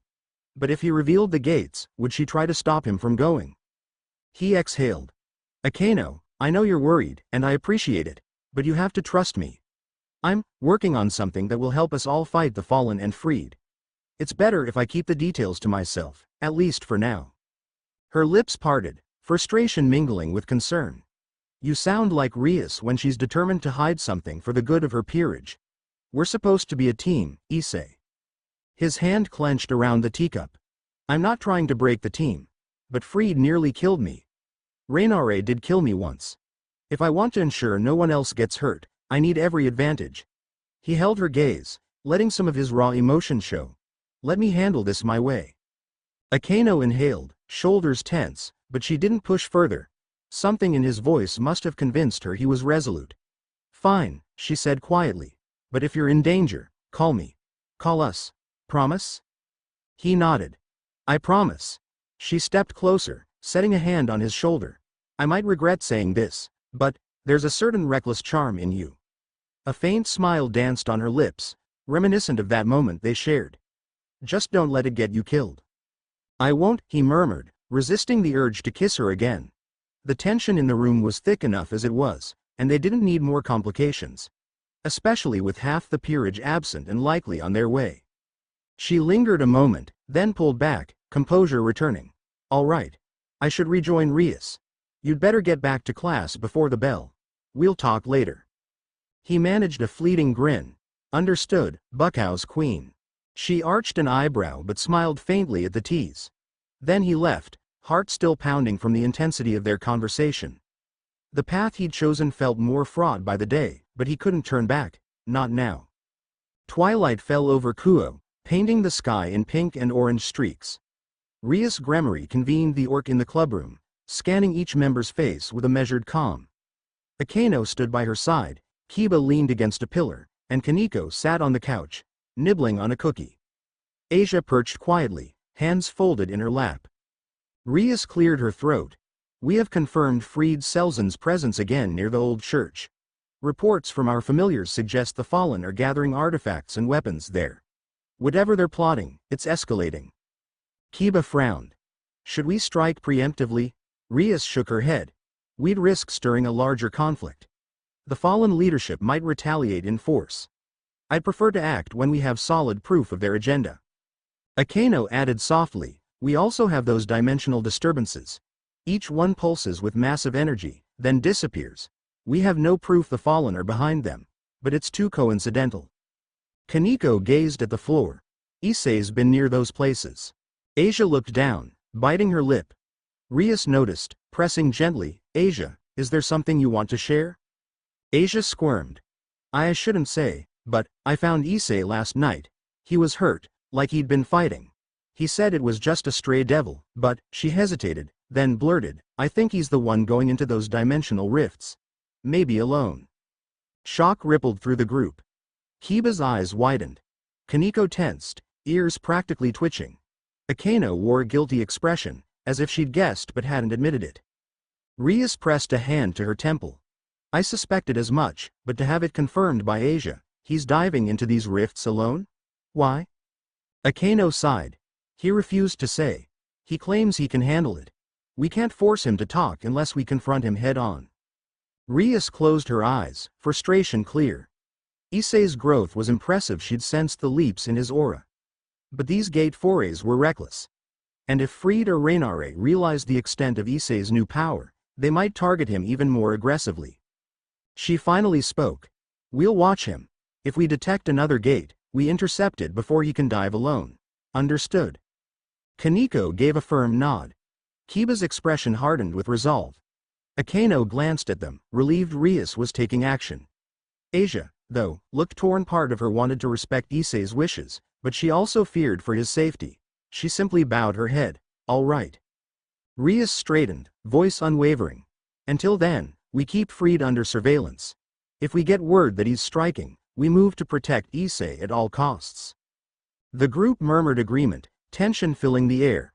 Tomorrow might bring another gate or another ambush from Fried, but they'd face it together whether Issei liked it or not. Night blanketed Kuo again. Issei stood on the roof of his house, looking out over the quiet neighborhood. No urgent system prompt had appeared yet, but he felt restless. His recent leaps in power had given him confidence, but Fried's mania and Rainare's cunning still weighed on his mind. He opened his inventory, eyeing the new items. The Aegis of Thunder was a shield that crackled with dormant energy. Maybe he could fuse it with the Eye of the Storm material to create something unstoppable.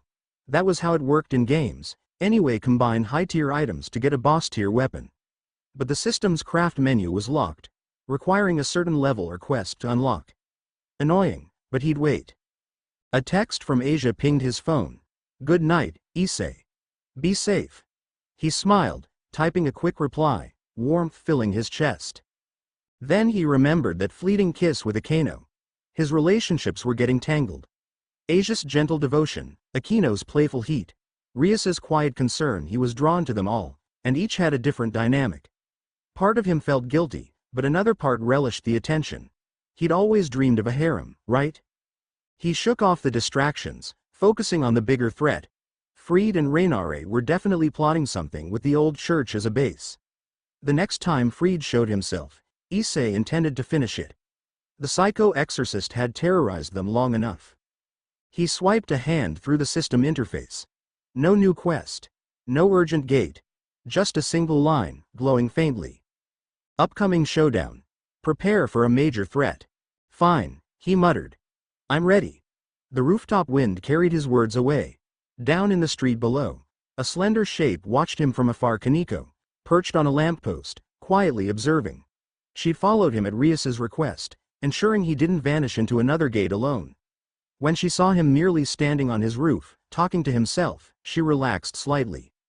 She whispered under her breath, idiot, taking on too much. Then she slipped away into the darkness, determined to keep watch without betraying her presence. Midnight approached. In a dimly lit corridor of the old church, Rainare stood with Calawarner and another fallen angel, Donaseek. Their wings rustled in the hush. Candles revealed a circle of arcane symbols on the floor, some new ritual intended to harness an artifact Fried had stolen from a stray exorcist hideout. Reinare's violet eyes gleamed. If this ritual succeeds, we can destabilize Kuo's dimensional fabric. That means more rifts, more chaos. It'll keep the devils too busy to meddle while we carry out our real plan. Donasek bowed. Lord Azazel expressed interest in such experiments, though he hasn't given explicit approval. Calawarner frowned. If we go behind Azazel's back. Reinare's lips curved in a dark smile. We'll bring him results. Then he'll see our worth. Besides, once Freed lures the devil pawn into a trap, we can dissect him for the secret of his new power. Calawarner cast a doubtful look. You're so sure Freed will succeed? Reinare shrugged. He's insane, but he's persistent. And Hyodo's not invincible. She stepped into the ritual circle, black feathers drifting around her. Anyway, we proceed. We'll see who stands in our way. Donasek lit incense around the circle, chanting softly. The symbols glowed with twisted energy. Reinare closed her eyes, feeling a sinister surge radiate outward, promising more gates, more distortions. Let the devils scramble to contain them. By the time they realized the true aim, it would be too late. In the morning, Issei woke from uneasy dreams, images of swirling gates and cackling laughter. He checked his phone. A text from Rias requesting he come to the Orc immediately after class. Tension tightened his chest. They probably wanted answers about the previous night's gate. He went through the school day in a distracted haze, ignoring Matsuda and Motohama's jokes, giving Asia only a reassuring nod. When classes ended, he braced himself and made his way to the old school building. Inside the clubroom, the entire peerage waited. Rias at her desk, Akeno by her side, Kiba and Kaneko standing quietly, Asia on the couch. The atmosphere felt like an intervention. Even so, he mustered a casual smile. You summoned me, bucko? Rias pinned him with a direct stare. We suspect you've been entering those dimensional rifts alone. Asia confirmed finding you injured last night. Issei, we can't ignore this anymore. He inhaled slowly. Look, I can explain. Her voice rose, worry edged with anger. Then explain. Because from where we stand, you're taking insane risks. These gates are not trifles. Kaneko nodded silently, arms crossed. Kiba's expression held concern rather than condemnation. Asia looked at him pleadingly. Akeno stood with folded arms, letting Rias lead. Issei set his jaw. He couldn't give them the full truth without revealing the system, but he couldn't lie outright either. All right, I have a power that's letting me grow stronger quickly. These rifts, they're part of it. Each time I clear one, I get stronger. Freed and Reinare aren't going to stop until they kill me or someone I care about. I need to be ready. Rias's eyes flicked. What kind of power? He hesitated, recalling the hidden quest about not being detected. It's tied to my sacred gear somehow. A unique manifestation. That's all I know. Clearing these rifts triggers something in me like a training ground. Akeno's gaze softened. She remembered his partial explanations. Asia looked relieved that he'd at least said something, albeit vague. Kiba mulled over the words. Kaneko remained skeptical. Rias exhaled, tension easing slightly. If that's the case, why keep it secret from us? We can help protect you in these gates. He clenched his fists. Because each gate is unpredictable. If something happened to you guys in there because of me, I'd never forgive myself. Her eyes flared with frustration. We're devils, Issei. We fight together. That's our nature. Or did you forget your place as my pawn? Silence fell. He swallowed, feeling the weight of her words. He knew she had a point. But these gates were a total unknown. He barely navigated them alone, let alone worrying about an entire team. He finally met her gaze. I'm sorry, bucko, but for now, I can handle it. Maybe soon we can tackle one together, if you really want. But I need to figure out how this synergy works, or it'll be chaos. Rias studied him for a long moment, her anger giving way to concern. She understood the logic, even if she hated the risk. Very well. But no more disappearing without telling us. He nodded. Deal. She paused, then nodded as well, a reluctant acceptance. The others relaxed. Asia breathed a sigh of relief. Kaneko muttered under her breath, stubborn idiot, but she didn't press the issue. Rias cleared her throat. Now, regarding Freed. We have intel he's stalking you again. Next time he appears, let us handle it. He's too dangerous for you to face alone. Issei's jaw tightened. Freed was the one threat he wanted to crush himself. But he forced out a quiet, "All right. I'll let you know." Kiba perked up. "We also need to watch Reinare's group at the old church. That's likely where Freed's holed up." Akino's eyes narrowed. Strange energies keep flaring there at night. If it continues, they might spawn more dimensional rifts to distract us. Issei's gut twisted. So the Fallen were deliberately fueling these anomalies. That meant more gates, bigger threats. He frowned. Then we'd better stop them. Rias nodded decisively. "Agreed. We'll plan a raid soon. Our chance will come." She let the finality hang in the air, then dismissed them. "Prepare yourselves. The days ahead won't be easy." Sunset. Issei found himself on a small hill overlooking Kuo, the wind rustling through the grass. He needed to clear his head after that confrontation in the Orc. They knew part of the truth now, and they weren't abandoning him, but tension still simmered beneath the surface. Footsteps crunched behind him. He glanced back to see Rias approaching, her crimson hair catching the dying light. She joined him wordlessly, standing at his side. After a moment, she spoke. "I didn't mean to come off so harsh, but seeing you rush headfirst into danger," she shook her head. "You don't have to carry everything alone." He looked away. "I get it. Ever since Reinare killed me, I can't shake the feeling that I need to be strong enough to prevent it from ever happening again. To me, to Asia, or any of you." She exhaled gently. "We're devils, Issei. We fight, we bleed, but we also share our burdens. That's how a peerage survives. Promise me you won't lock us out anymore." He turned to her, meeting her eyes. "I promise. I'll be more open." A flicker of relief crossed her features. She reached out, resting her hand lightly on his arm. "Good." Then she paused, cheeks faintly pink. "Also, about what you said, if you want to test your synergy in a controlled fight, maybe we can arrange a private training session. Just the two of us." His heart skipped at the invitation. "Like a spar?" She nodded, a small smile touching her lips. "Yes, to see how far you've come. I might not have a weird synergy, but I'm still your king. I'd like to measure your progress." He smirked. "I'm up for that challenge any day." Her smile widened. The wind ruffled their hair, and for a moment, they stood quietly, simply enjoying each other's presence. The tension from earlier had eased, replaced by a sense of mutual understanding. They might butt heads, but they shared a bond deeper than words. She gently withdrew her hand and turned toward the path. "Shall we head back? It's getting late." He nodded, following at her side down the gentle slope. "Lead the way, bucko." In the dusky glow, their footfalls blended with the hum of cicadas. Somewhere in the distance, Freed lurked, Reinare schemed, and new gates threatened. But for now, Issei allowed himself to breathe, bolstered by the knowledge that he didn't have to fight entirely alone anymore, no matter how the system guided him. He felt the swirl of possibility in his core. The synergy with the boosted gear was growing. His relationships with Rias, Akeno, Asia, all deepening in different ways. Freed and Reinare were stepping up their game. But so was he. Tomorrow might see another gate, another confrontation. He'd be ready. And if his friends insisted on helping? Maybe that was the key to unleashing even greater power, trusting others instead of carrying everything himself. He smiled at Rias, and she returned it with that regal warmth only she could convey. The future loomed uncertain, but at least they'd face it together. High above them, the sky shifted from orange to deep purple, as if foreshadowing the coming storm. A storm that Issei fully intended to conquer one gate at a time, one threat at a time, until he stood strong enough to protect what mattered most. Chapter 5. Night had fallen over Kuo with a suffocating stillness, as though the entire town held its breath in anticipation. A single street lamp flickered near the old church, casting wavering shadows across the crumbling steps. Issei Hyodo stood behind a row of hedges not far from the rusted gates.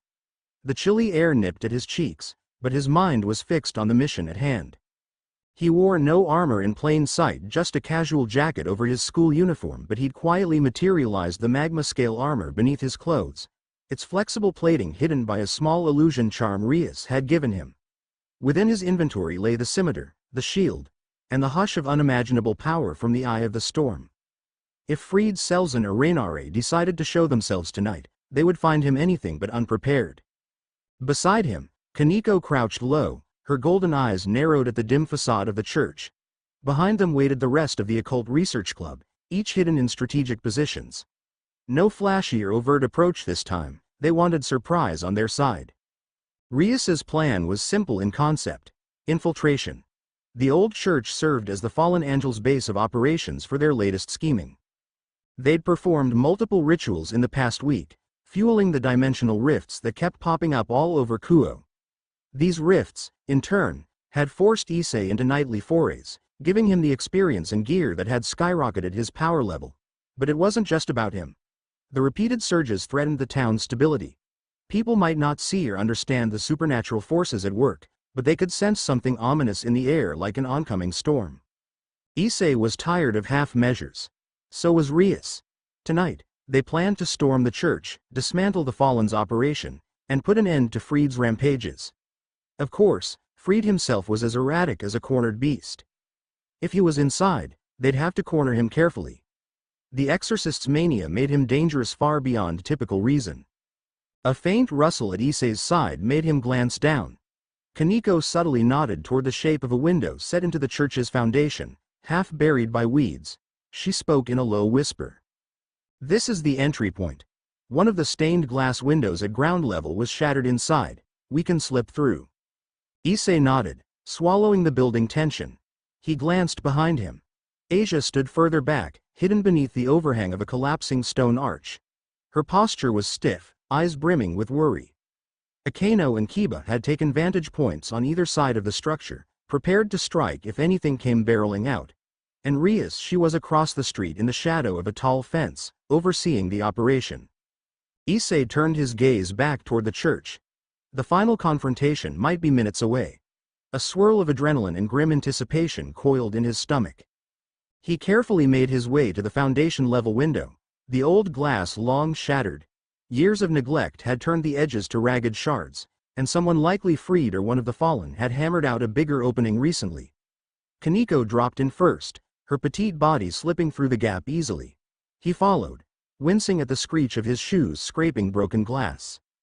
Once inside, the dim glow of half-dead torches revealed a large basement chamber, scattered with rotted pews and old furnishings.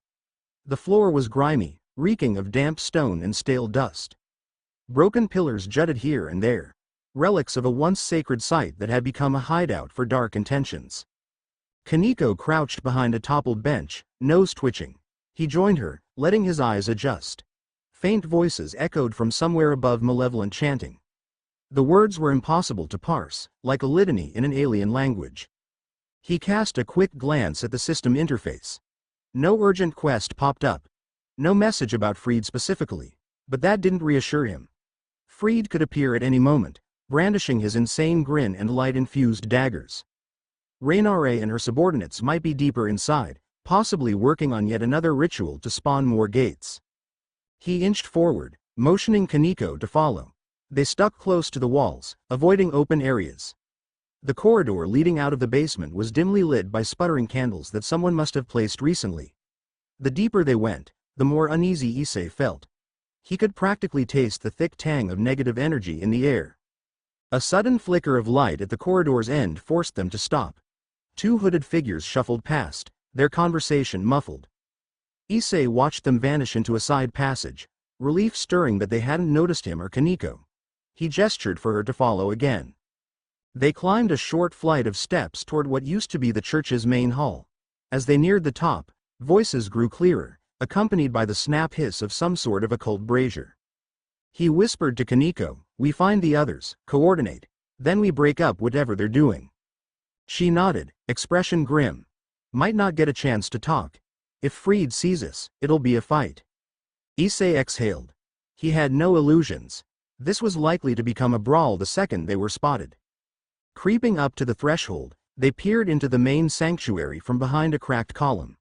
The space had been thoroughly defiled, pews smashed, stained glass windows boarded up, the altar replaced with a circle of vile inscriptions. Purple flames danced at intervals, throwing ghastly shapes across the walls. And standing by the altar, chanting in a low, guttural language, was a small group of fallen angels. Their black wings cast menacing silhouettes. Rainare led the group, her posture regal despite the malevolence swirling around her. At her side loomed Calawarner and Donasek, plus a handful of lesser fallen who appeared to be her personal subordinates.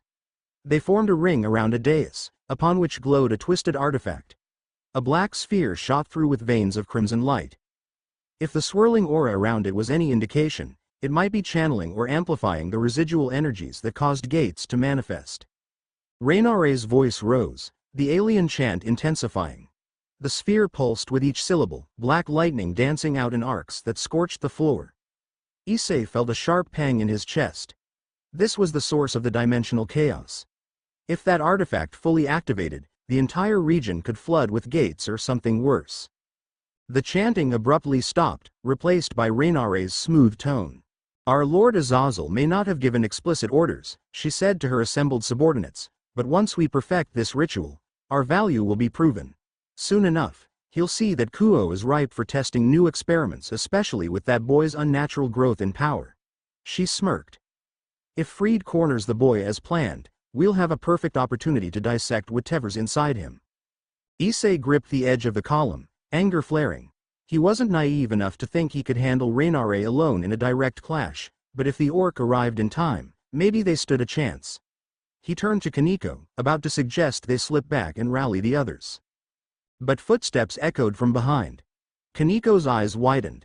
Another group of hooded figures was coming down the side corridor. They'd be trapped if they tried to retreat. Panic surged. He clenched his jaw. "We can't run. Let's just take them now. Make some noise, draw the rest of the team." Kaneko nodded. "We do it quickly."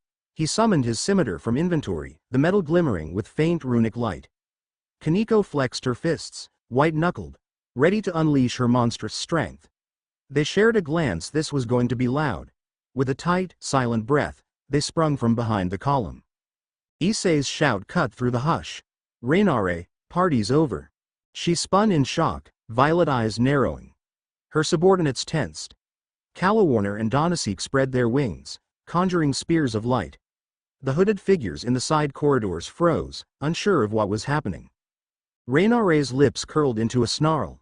"You again. You devils just can't stay away, can you?"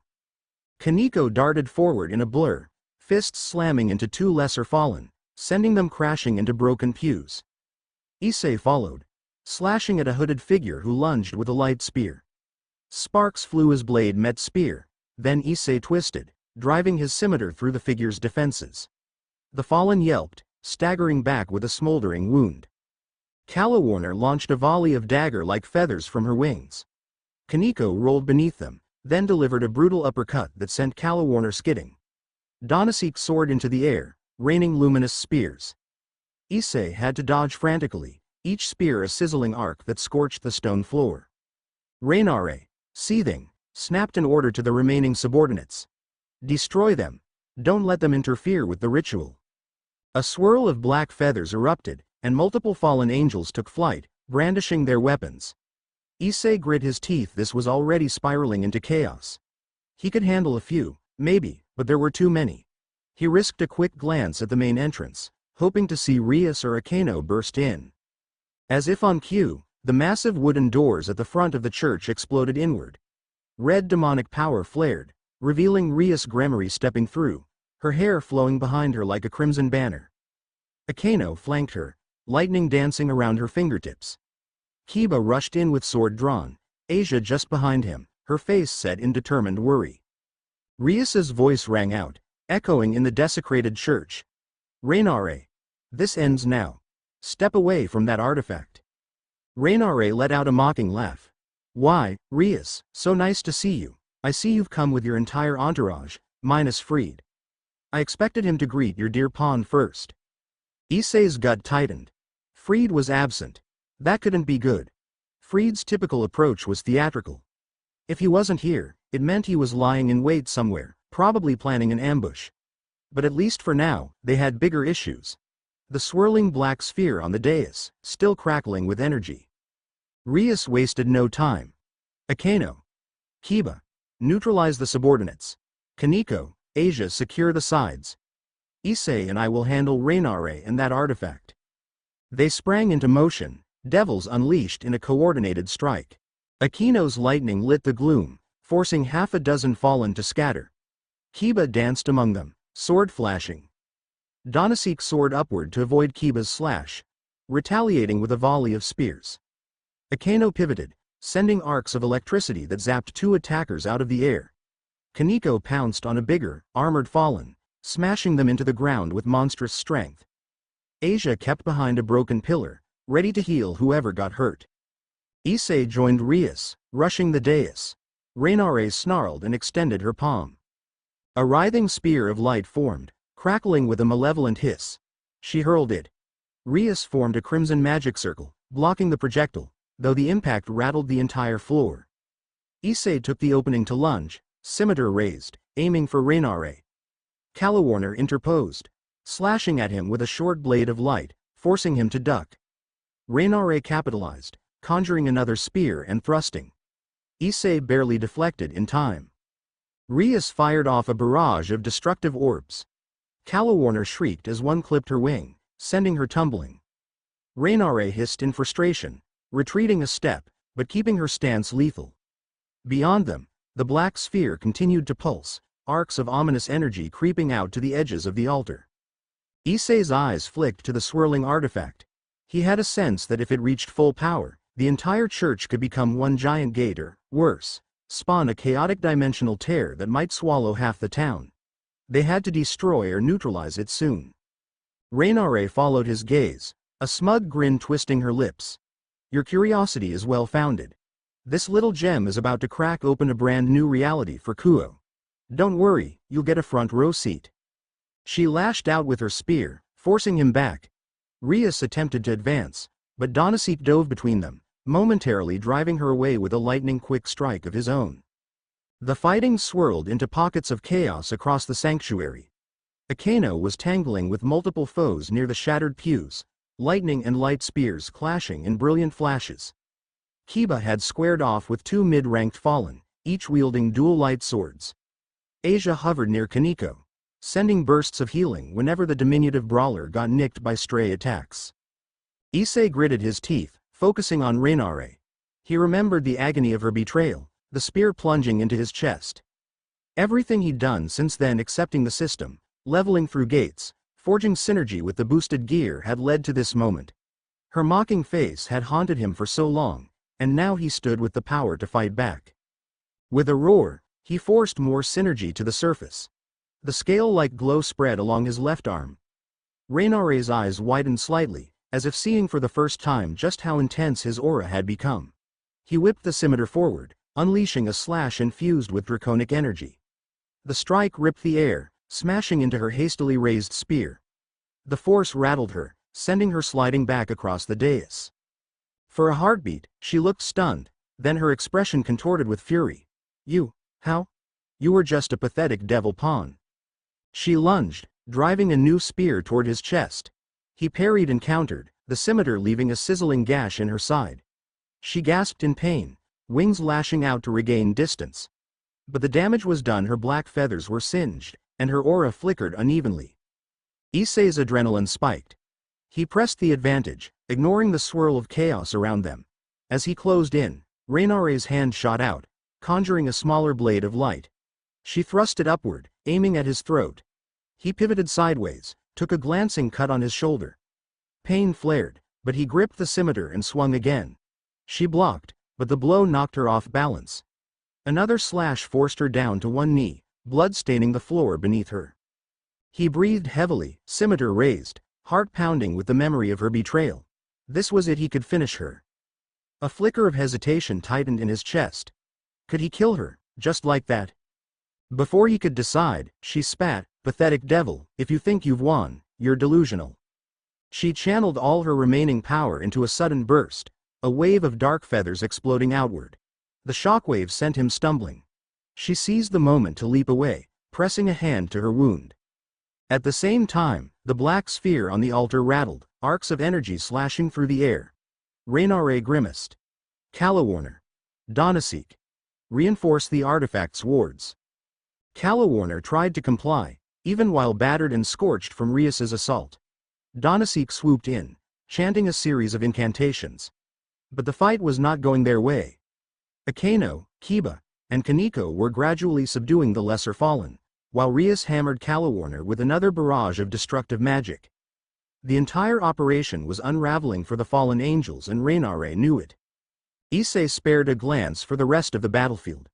Kiba dispatched one more of Reynare's subordinates with a clean slash. Kaneko elbowed another into unconsciousness. The circle of foes shrank, leaving only Reynare and a handful of battered accomplices. The ORC was winning. Then a jarring cackle rippled through the hall, stopping everyone in their tracks.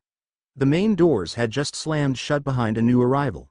Fried Selzen sauntered in, still wearing that manic grin, dual daggers of light already humming in his hands. "Ah, so the party started without me," he called out, glancing around at the battered fallen angels and the devils standing victorious. "You devils can't hog all the fun. It's Fried's showtime now." Issei's heart lurched. Fried had arrived precisely at the moment the fallen's ritual was close to collapse. Perfect timing to sow chaos. Rias hissed, raising her hand to unleash a spell. Fried twirled his daggers, eyes wild. "Not so fast, princess." He flicked one dagger, sending a blade of condensed light that forced Rias to throw up a defensive circle. Sparks flew, the impact shaking the dais. Fried hopped down the ruined aisle, ignoring the fallen angels. "Yo, Reynare, your big plan's going sideways, huh? Good thing I'm here to salvage the show." Reynare seethed, pressing a hand to her wounded side. "You worthless lunatic. I told you to corner the boy earlier, not waltz in at the last moment." He only laughed, licking his lips. "Relax, sweetheart, I always come at the best time. And look, there's my prime target Hyodo Issei." He pointed a dagger at Issei, eyes gleaming with homicidal delight. "We never finished our little dance. Are you ready to die for real this time?" Issei tightened his grip on the scimitar. Fried's madness put him on edge more than Reynare's scheming. Fried had no caution or restraint, just violent glee. "Bring it, psycho," Issei spat. Reynare snorted, staggering to her feet, wings flaring. "So you want to kill the boy? Fine. Do it. We'll salvage the artifact." She gestured at her few remaining subordinates. "Protect the sphere. We must finish the infusion." Fried cackled, leaping into a headlong charge. Issei barely had time to brace before Fried slammed both daggers at him with a flurry of strikes. They clashed, blade against blade, sparks lighting the gloom. Fried was faster than before. Maybe he'd performed some unholy augmentation on himself. Issei grimaced, parrying blow after blow. Fried's strikes were so relentless that Issei couldn't find an opening to counter. The rest of the orc was busy. Rias blasted Calawarner with a concentrated orb, sending the fallen angel sprawling, while Akeno hammered Donasek with lightning. Kiba circled, helping Kaneko mop up the last subordinates. Asia hovered near the altar, eyes flickering between Issei and the swirling black sphere, ready to heal or intervene if something catastrophic happened. Fried laughed with every strike. "You've gotten better, devil boy, but not enough. I'll carve the secrets out of you, piece by piece." Issei seethed. Fried's daggers hissed with light, each slash testing the edges of Issei's scimitar. One blow got past his guard, grazing his ribs. Pain flared. Fried used the moment to lunge in for a finishing thrust. Instinct roared in Issei's mind. He whipped his left arm up, summoning the Aegis of Thunder from his inventory. A broad, crackling shield appeared, absorbing Fried's daggers in a burst of sparks. Fried's eyes widened. "Whoa, you can do gear conjuration? That's new? Don't tell me you're copying the Exorcist's party tricks." Issei wasted no breath, slamming the shield forward. The thunderous energy within it detonated on impact, sending Fried skidding back, hair sizzling. Fried coughed, momentarily stunned by the discharge. Issei thrust with the scimitar, forcing Fried to dodge.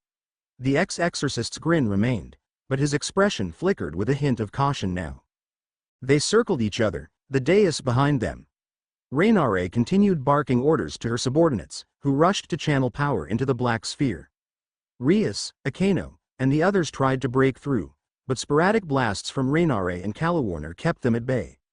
Every so often, a new wave of dark energy erupted from the sphere, forming swirling distortions that threatened to become gates. Issei realized if that sphere fully awakened, they could see a catastrophic meltdown. He feinted to Fried's left, shield raised. Fried parried, but Issei's blade slashed across Fried's forearm. Fried hissed, black blood spattering. A normal exorcist would be in agony, but Fried's mania seemed to fuel him through the pain. He lunged again, aiming for Issei's neck. This time, Issei channeled the synergy more intensely. The glow spread along his arm, merging with the shield's crackling energy. Fried's dagger struck, only to rebound off a pulsing barrier of draconic force. With Fried's guard open, Issei smashed the scimitar's hilt into Fried's jaw. Fried staggered, stumbling dangerously close to the dais. Far behind Fried, Raynare spotted the scuffle. In a moment of twisted opportunism, she conjured a spear and hurled it toward Fried and Issei both, apparently not caring if Fried got caught in the crossfire. Fried barely managed to duck. Issei leapt back to avoid the sizzling projectile. The spear slammed into the dais, sending a shockwave through the entire church. Cracks raced across the floor, the artifact sphere rattling on its pedestal. Raynare cursed under her breath, but she redoubled her efforts, ignoring Fried's yelp of protest. She poured raw energy into the sphere. It pulsed, each wave of black light distorting the air. Issei recognized the signature similar to Gates, but more chaotic, more malignant. If it broke, it might unleash a singularity. Through the swirling dust, Fried spat blood and launched himself back at Issei. They clashed again, a savage exchange of strikes that echoed off the walls. Fried's unhinged laughter warred with Issei's ragged breathing. Slowly, Fried began to falter, injuries piling up. Issei's own stamina felt endless thanks to the system's leveling, but Fried fought like a cornered animal. "You devil scum!" Fried snarled. "You're not getting rid of me." A bolt of lightning from Akeno nearly fried Fried from behind. He sensed it at the last moment, twisting aside, but it clipped his shoulder. He howled, stumbling into Issei's range. Issei seized the chance. He battered Fried's daggers aside with a heavy sweep of the scimitar, then slammed the shield into Fried's midsection, cracking ribs. Fried coughed violently, spattering blood. Issei pressed forward, teeth clenched. "Time you gave up, Fried. This ends here." With a roar, Fried summoned a final surge of light energy around his blades. "Die, Hyodo Issei." He lunged, both daggers thrusting straight at Issei's chest. Issei braced the shield, channeling every ounce of synergy. A thunderous boom rocked the sanctuary as Fried's attack collided with the shield. The white-hot flash blinded them for a split second. When Issei's vision cleared, Fried was still standing, daggers jammed against the half-cracked shield, a deranged grin on his face. But Fried's eyes flickered, realization dawning that he couldn't break through. Issei twisted the scimitar in a diagonal slash. Fried jerked back, but not fast enough. The blade slashed a deep gash across his torso, ripping through flesh. Fried gasped, staggering to his knees. The world slowed. Issei raised the scimitar for a finishing blow, Fried's mania no longer enough to keep him upright. Fried spat blood, glaring at Issei with wild eyes, but the grin never truly left his face. "You, devil, scum." For a heartbeat, Issei hesitated. Then Fried's left hand lifted shakily, clutching a small orb of holy energy, clearly a suicidal move. A last-ditch attempt to blow them both up. Issei tensed, preparing to leap away. A blur of movement. Akeno darted in from the side, snapping her fingers. A spear of lightning pierced Fried's arm, forcing him to drop the orb. It fizzled out as it hit the ground. Fried's eyes bulged in shock. Issei exhaled and brought the scimitar down in a final, swift stroke. Fried's body toppled, blood pooling under him. The ex-exorcist let out one last, raspy chuckle, then fell silent. Issei stood over the body, chest heaving. Fried Selzen's rampage was over. Akeno stood beside him, gaze cool. She studied Fried's corpse with no hint of pity, then placed a hand on Issei's shoulder. "Good job," she murmured, quiet relief. He nodded, mind whirling with the weight of what had just happened. Fried was a monster, but taking a life, even a deranged one, left an unsettling mark. A sudden shriek from Raynare snapped their attention back. She saw Fried's end from across the dais, rage twisting her features. "Fool! All that time and you still failed me." Rias's voice echoed.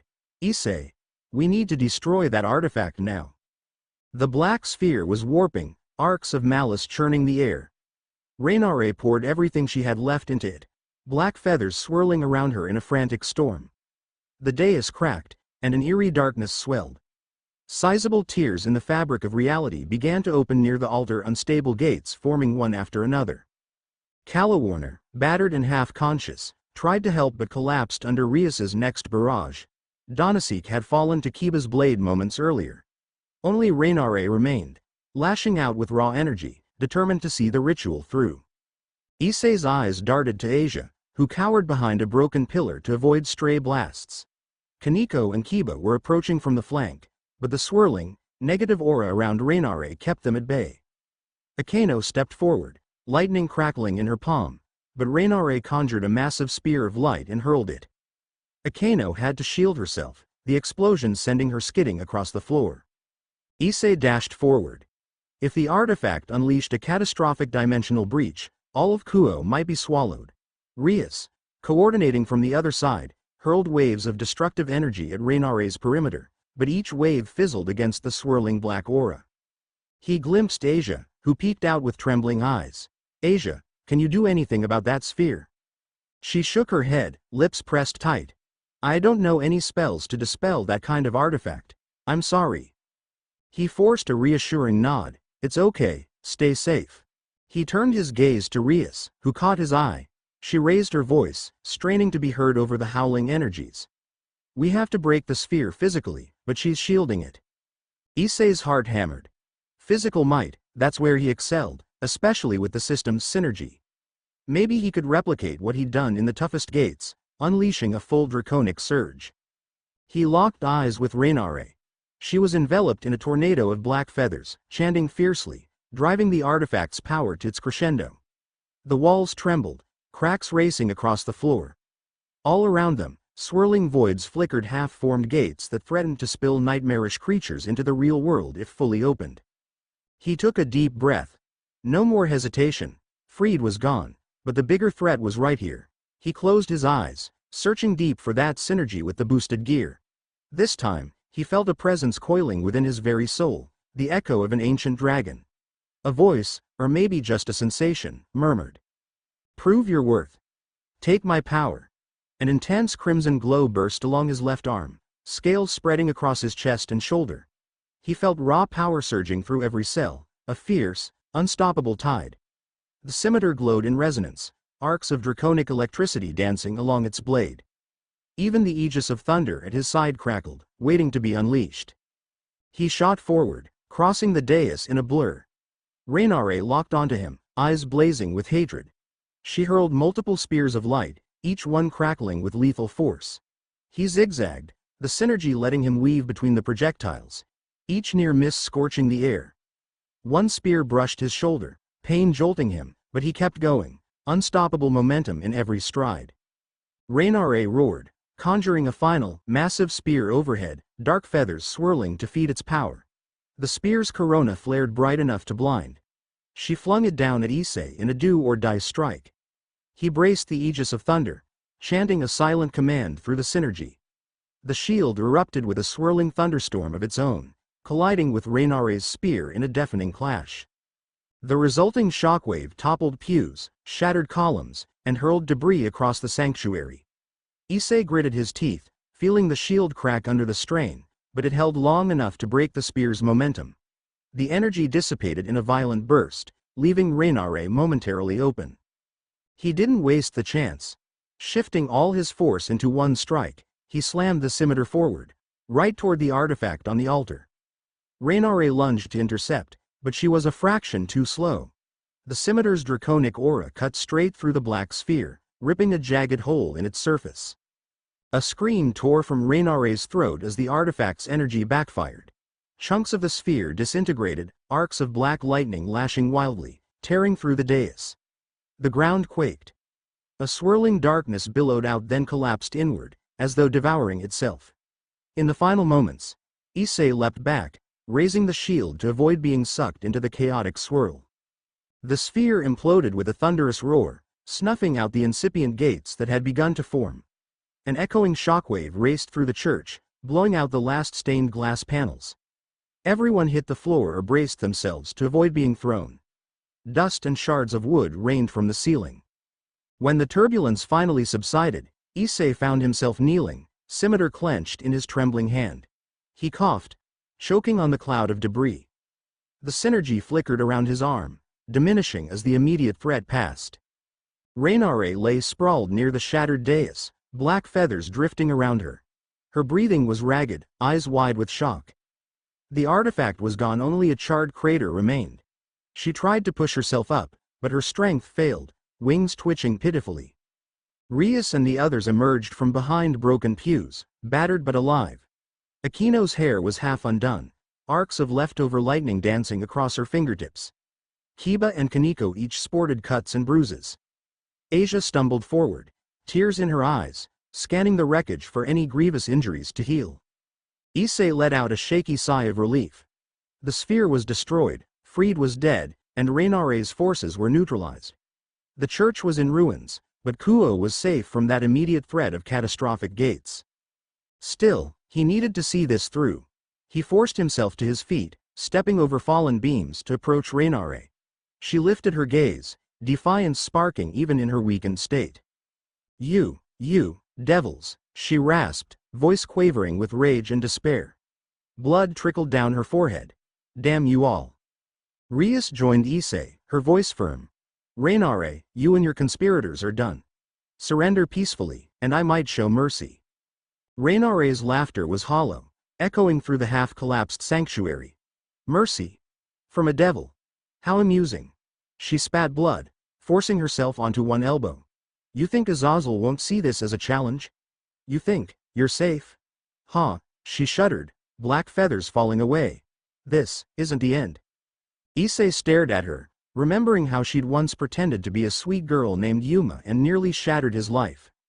Anger warred with a strange pity. Before he could speak, Kiba moved in, brandishing his sword. She's too dangerous to leave free, he said softly, glancing at Rias. Rias nodded, though her expression was grim.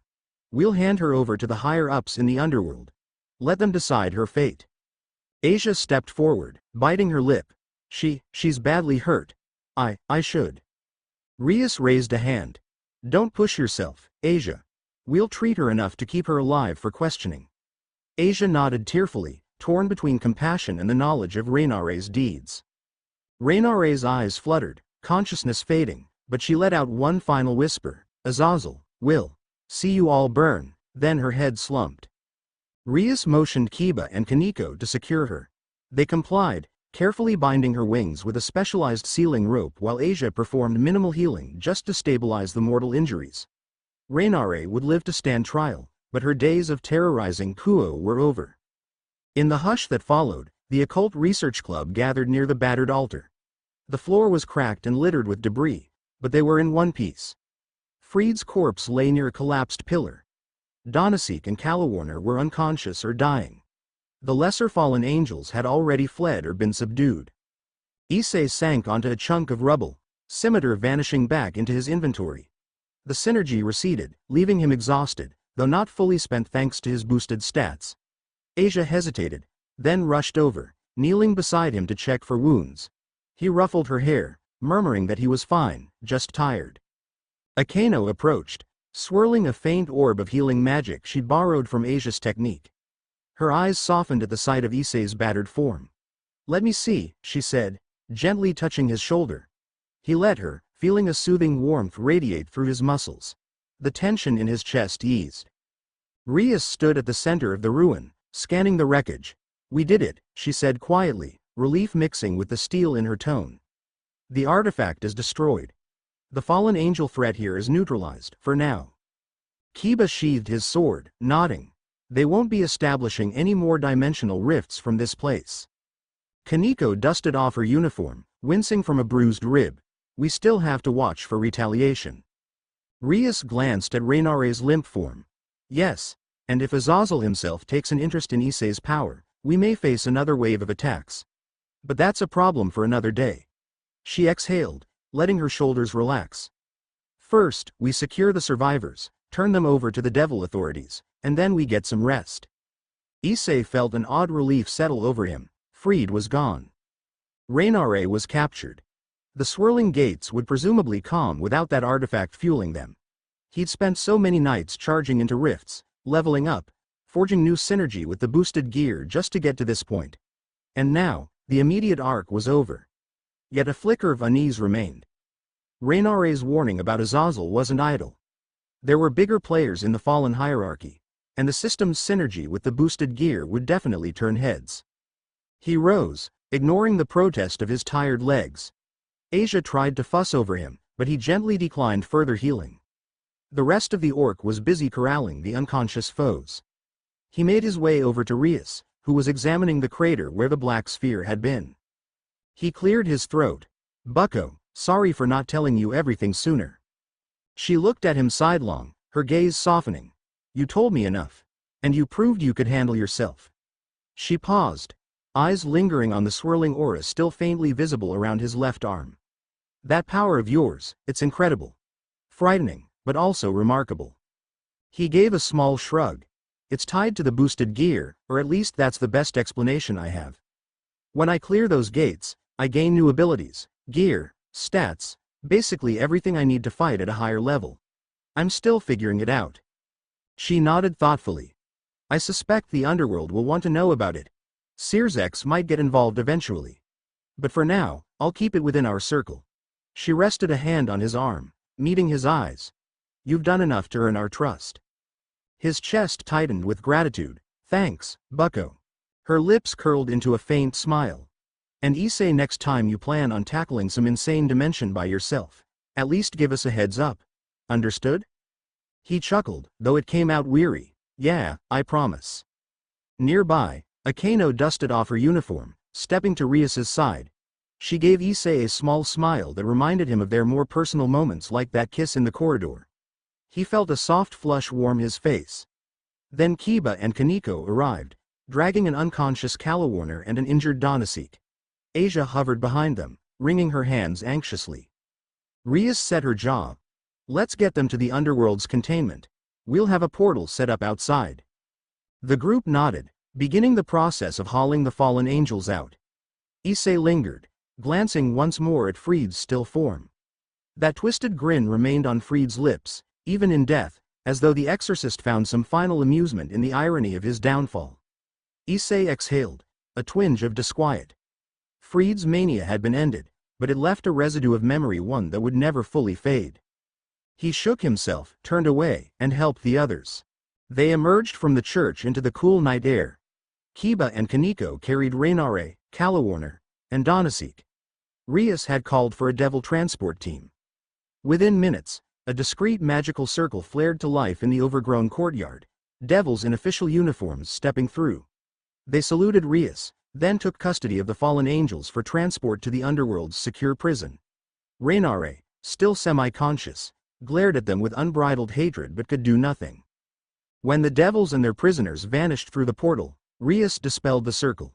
The orc stood in a loose circle, exhaustion and relief etched on every face. Kaneko broke the silence first. "Finally done," she murmured, voice as level as ever, but Issei sensed her quiet satisfaction. Kiba let out a long breath and sheathed his sword, cracking a tired smile. Akano rubbed her shoulder, no doubt feeling the strain of conjuring so much lightning. Asia lingered close to Issei, relief shining through her eyes. Rias surveyed them, arms folded. "We'll have to deal with the aftermath, explain to the higher-ups why we acted now, gather evidence of the artifact's threat. But this was the right choice. We prevented a disaster." Everyone nodded. The tension of the battle ebbed, replaced by the hush of midnight. A slow breeze rustled the bushes around them. The battered church loomed in the background, stripped of any lingering threat. Issei found his mind drifting to the future. Freed might be gone, Raynare and her cohorts captured, but the fallen faction had bigger names: Azazel, rumored to be cunning and powerful beyond measure. And there were rumors of even more fearsome devils or other supernatural players beyond Kuo's boundaries. For now, though, they had a lull, a chance to breathe, to recover. Rias took a step closer to Issei, her voice quiet. "We should debrief properly, but that can wait until tomorrow. Everyone's drained. Get some rest, Issei." He nodded, giving a slight grin. "Right, thanks, Bucko." She placed a hand on his shoulder. A familiar gesture of both camaraderie and something more. Then she turned and began leading the group away. Kiba and Kaneko walked ahead, each complaining in their own way about the dust and grime in their clothes. Akeno paused, glancing at Issei with a glimmer in her eyes, relief and a hint of warmth. Asia lingered a moment longer, looking like she wanted to say something. Issei caught her small wave, stepping aside with her under a half-collapsed trellis. She pressed her lips together, hands clasped. "Are you okay? You used so much power," she said softly. He nodded. "I'm tired, but fine. Sorry if I worried you." She shook her head, gaze dropping. "I was scared. When you fought Freed, and then Reinare's artifact was about to explode, I kept thinking of how you died once before." He felt a pang of guilt, remembering that day with Reinare so clearly. He placed a gentle hand on Asia's shoulder. "I'm not planning on dying again, trust me." She exhaled, a faint smile touching her lips. Then, surprising him, she stepped closer and wrapped her arms around him in a brief hug. Her warmth and the gentle scent of her hair were comforting in the cold night. He returned the embrace, heart twinging at her sincere concern. When she pulled back, her face was rosy. "I'll see you tomorrow, then," she whispered, ducking her head. She hurried to catch up with the others. He watched her go, a swirl of affection and relief in his chest. Then a soft voice behind him made him jump. "You two are so cute." It was Akeno, stepping out of the shadows with her usual teasing grin. "Asia's innocence is endearing, don't you think?" He let out a flustered chuckle. "Yeah, well, she's something special." Akeno sidled closer, eyes half-lidded. "And how about me, Issei-kun? Am I special, too?"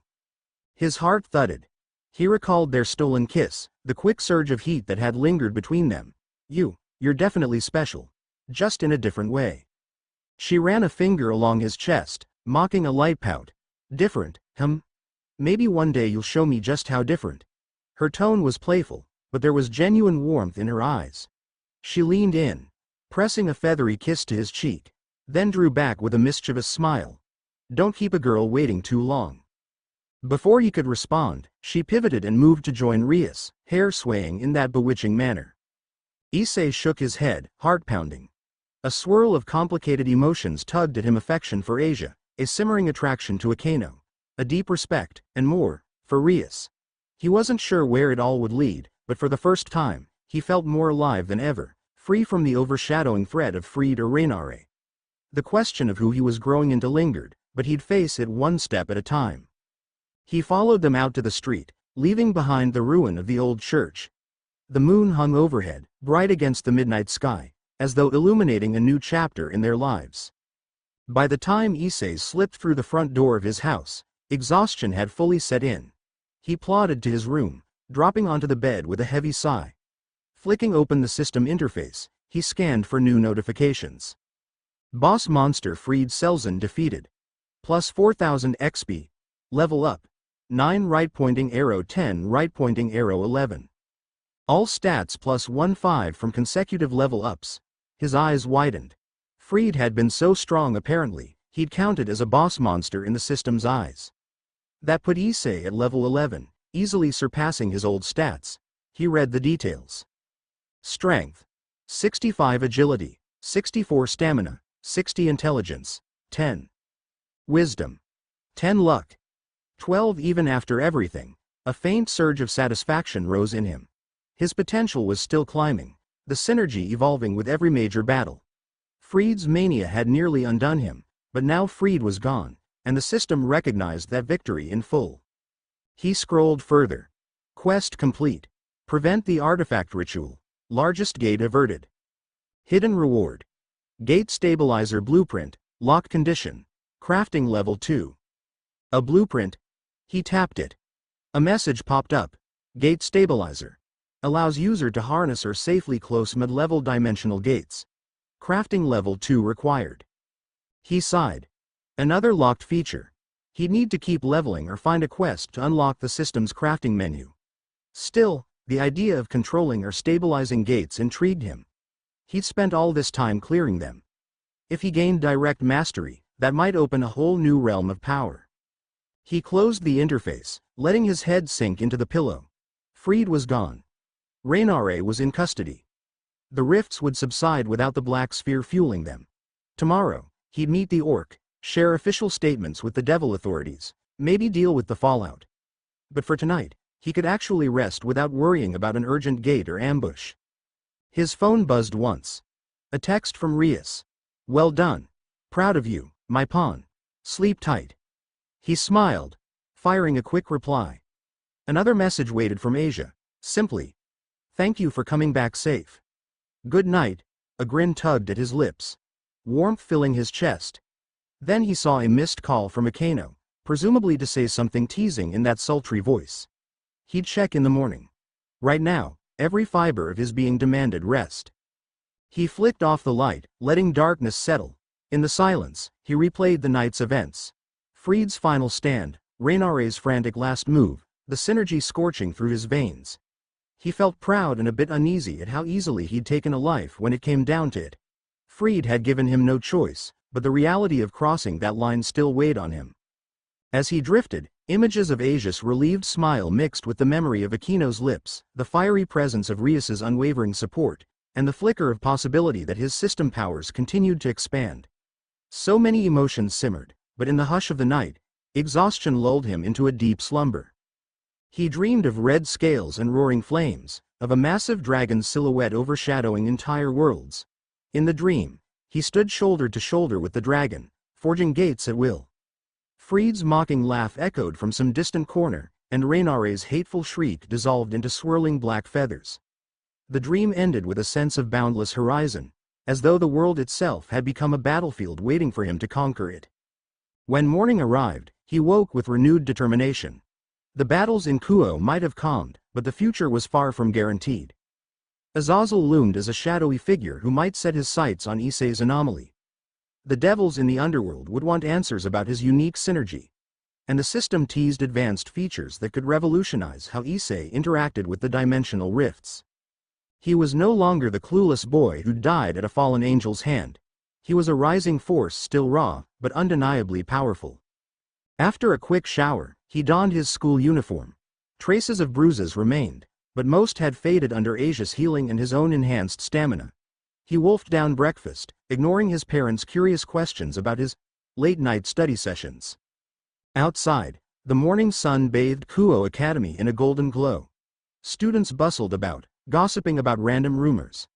The supernatural drama that had played out in the darkness remained invisible to their mundane eyes.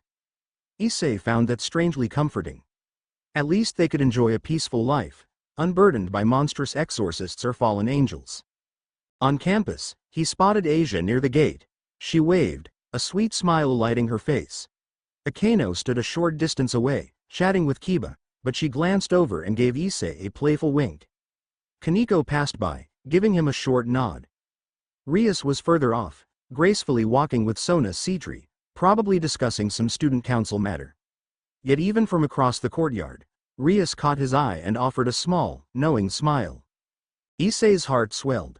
This was the harem he'd so crudely dreamed of in boyish fantasies, but it was more than just a gaggle of pretty girls. They were friends, comrades, people he trusted and who trusted him. Each had risked their life